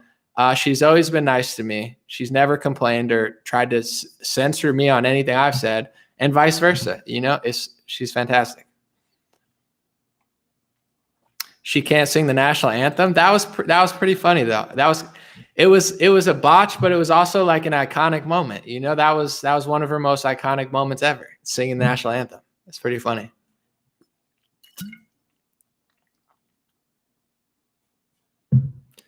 Someone said I found Anomaly through the Owen debate.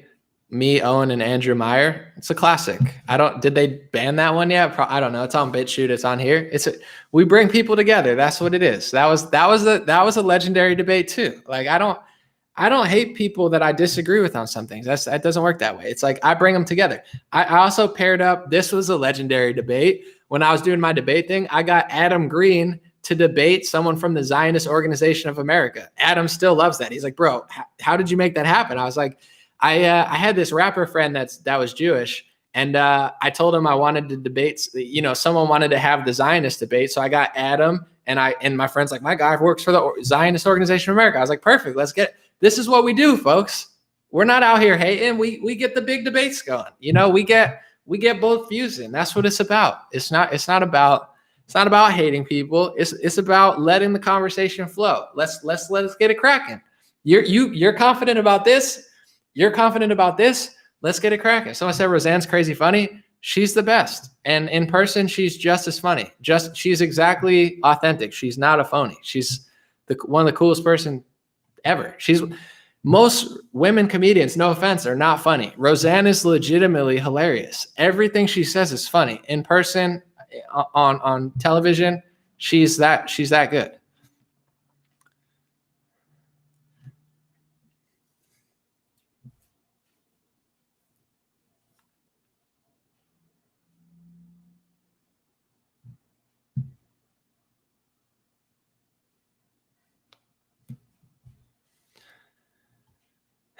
All right.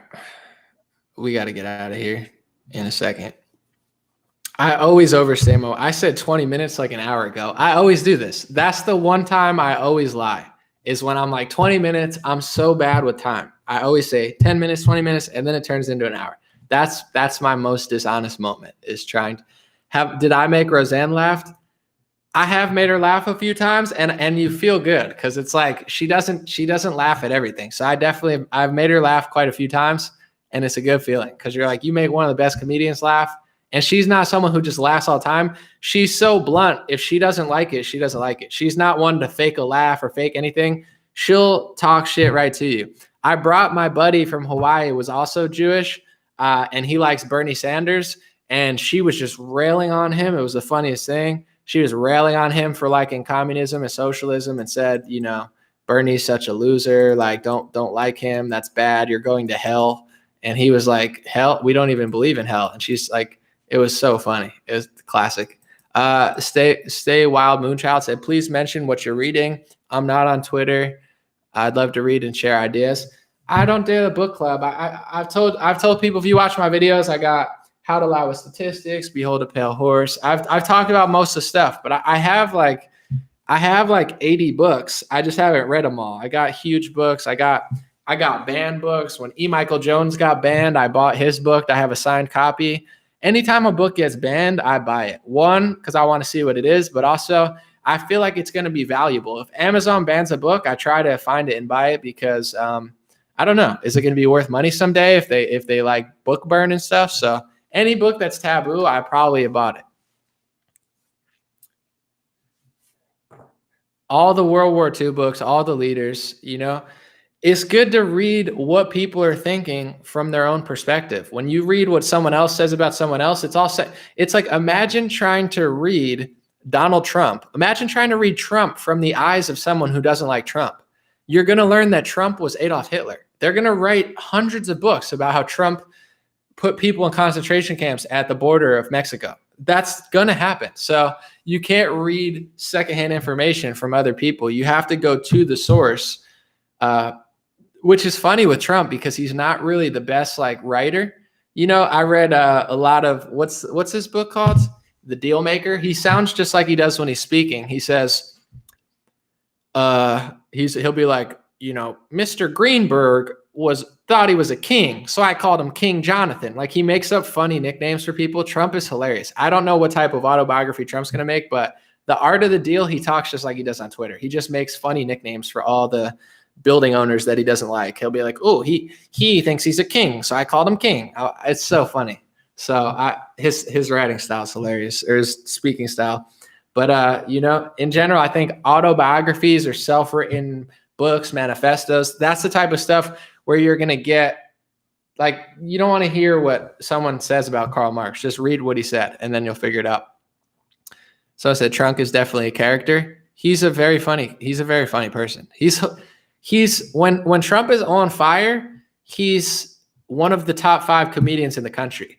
When Trump is tweeting, I didn't like his Operation Warp Speed tweets, but Trump is probably the best tweeter ever. He would say something so funny in so many little words. Sad. You know, he did the sad, like after the tweet. He's very good in that format. Trump is hilarious. Have I seen the video of Simon Perks saying his mom was a big green alien and he's half alien? The guy's bat crazy. I sent you 2 videos. I haven't, but someone was talking about that. His mom was an alien, or he had sex with an alien. And this is who Trump supporters are believing. There's millions of Trump supporters like, ooh, Simon Parks is going to save me. It's like he thinks he was birthed by aliens. Maybe he really was. I don't know. I'll give him the benefit of the doubt, but I don't trust aliens the same way I don't trust random dudes on YouTube. Someone said Twitter is shit without Trump. Yeah, he was the best at Twitter. That's why I was so lame. The last 4 months, he was so lame on Twitter. He's just like, Moderna. I'm like, bro, let's start talking shit. What's going on? Let's talk Kim Jong-un. Like, where's that? You know, maybe he was getting towards the end. But yeah, he's the best tweeter ever. No question. It's so funny that he won presidency. It's crazy. Like, think about the tweets that he sent off, and he was the president for 4 years. It's straight up hilarious. Like, that was a moment of realness that just doesn't exist. I mean, I don't know what happened there, but that was like life-changing, a life-changing event that they're so mad that it happened. We'll see what happens. I don't, you know, on some hands, yeah, it could have been a setup, but I honestly think Trump had good intentions, but is a flawed human, just like anyone else. And Trump is a wild character, so he's really good at certain things, like genius level good, and other things Trump has really big blind spots, and other things he's a billionaire, business guy who doesn't know everything. I don't know that I think he was a total setup. It could have been, but I do think that he meant well. I just think, it's a tough choice, and there's certain blind spots that he has. I don't know. Maybe we'll never know. Maybe we'll know in a year or something. But I think just the problem was the theories of Trump got bigger than the actual Trump. For the first 3 years, Trump was larger than life. In the 4th year, the theories of Trump got bigger than Trump himself. And then the theories just got outrageous. He's Aquaman, he's Batman. It's like, all right, let's chill out. I don't know that you have secret military intel. So it was a wild 4 years. We'll see we'll see what he does after. I think we'll see what he does. The next year of Trump's moves, that'll really show who he is. Does he come out and start fighting for the people? Does he come out and Operation Warp Speed? I feel like he's going to warp speed. I hope not, but he's like, Moderna. It's like, bro, stop already with the Moderna. I get it. You rush the vaccines. You get credit, not Biden. Get over it, bro. We got a freaking lockdown going on. I'm so tired of the Moderna stuff. I'm not trying to be mean, but it's like, he's got to get off that. He's got to get out in the street with a, open up, not Moderna. I did it. I'm so special. I rushed Moderna. It's like, bro, that's not a good thing. But whatever. I don't know. It's like this weird movie that just keeps getting weirder. All right, last super chat, and I gotta go. Thank you guys. I appreciate it. I did not mean to stay this long, but I stay this long because I genuinely enjoy it. It's pretty funny. Nathan Stang said, "Hey, Anomaly, do you play MTG Arena? I think I played against you earlier today. I was playing a white Temur deck. I kicked your ass." No, I don't. What is that? A video game or something? I don't play video games. I mean, I do. I like video games. I like Rocket League. I like other things. I just haven't played video games in years. I played Rocket League and then they kicked me off Steam and Apple. So I don't play Rocket League anymore. Probably a good thing. But no, I like Super Smash Bros. I like Mario Kart. I love N64. I like even Halo. I don't like Call of Duty. It's too gruesome. I don't like the killing and stuff. At least Halo's like aliens and stuff. I don't like Call of Duty, but I like FIFA, basketball games. I like games. I just don't play that much anymore. Life is a highway. like Rascal Flatts said, I'm going to ride it all night long. And we're going to end on that. Mario Kart, not beating me. Super Smash Bros, undefeated. It's not happening. All right. We're out. Thank you, guys. If you don't do anything, stayintouchwithme.com. So my free email list. Everybody that signed up to usaproductsonly.com. We're going through a filter right now to make sure that your site is functional and stuff. We're going to be emailing people. We got 1,000 emails. My team is on it. They're doing a great job. We're going to build the best website for all made in the USA stuff. And I need to do it. I bought this chair. I'm just going to say it because people are going to ask me about this. I bought this chair. You can't see it on Facebook, but I got this cool green chair because it was on Amazon, and it's nice and it makes my back feel better. And I found out it was made in China, and I'm bummed out because everyone's going to give me they're like, oh, but I didn't know when I bought it. I bought it like a month or two ago, and it just came in, or it's been sitting there because I didn't feel like putting it together, and it took 2 hours to put together. But it's so hard to find USA products, even on like basic stuff on Amazon. Everything's made in China. So we're building a database so I don't have to buy things in China anymore. So it's going to take a while, maybe a month or so, but we're compiling it with your artwork, your businesses, a lot of woodworkers, great woodwork. We're gonna build the best database for American-made products. So we're working on it. All right. Appreciate y'all. Have a good day. I'll be back. Stayintouchwithme.com. That's my free email list. Stayintouchwithme.com. Appreciate everyone who signs up. Have a good night.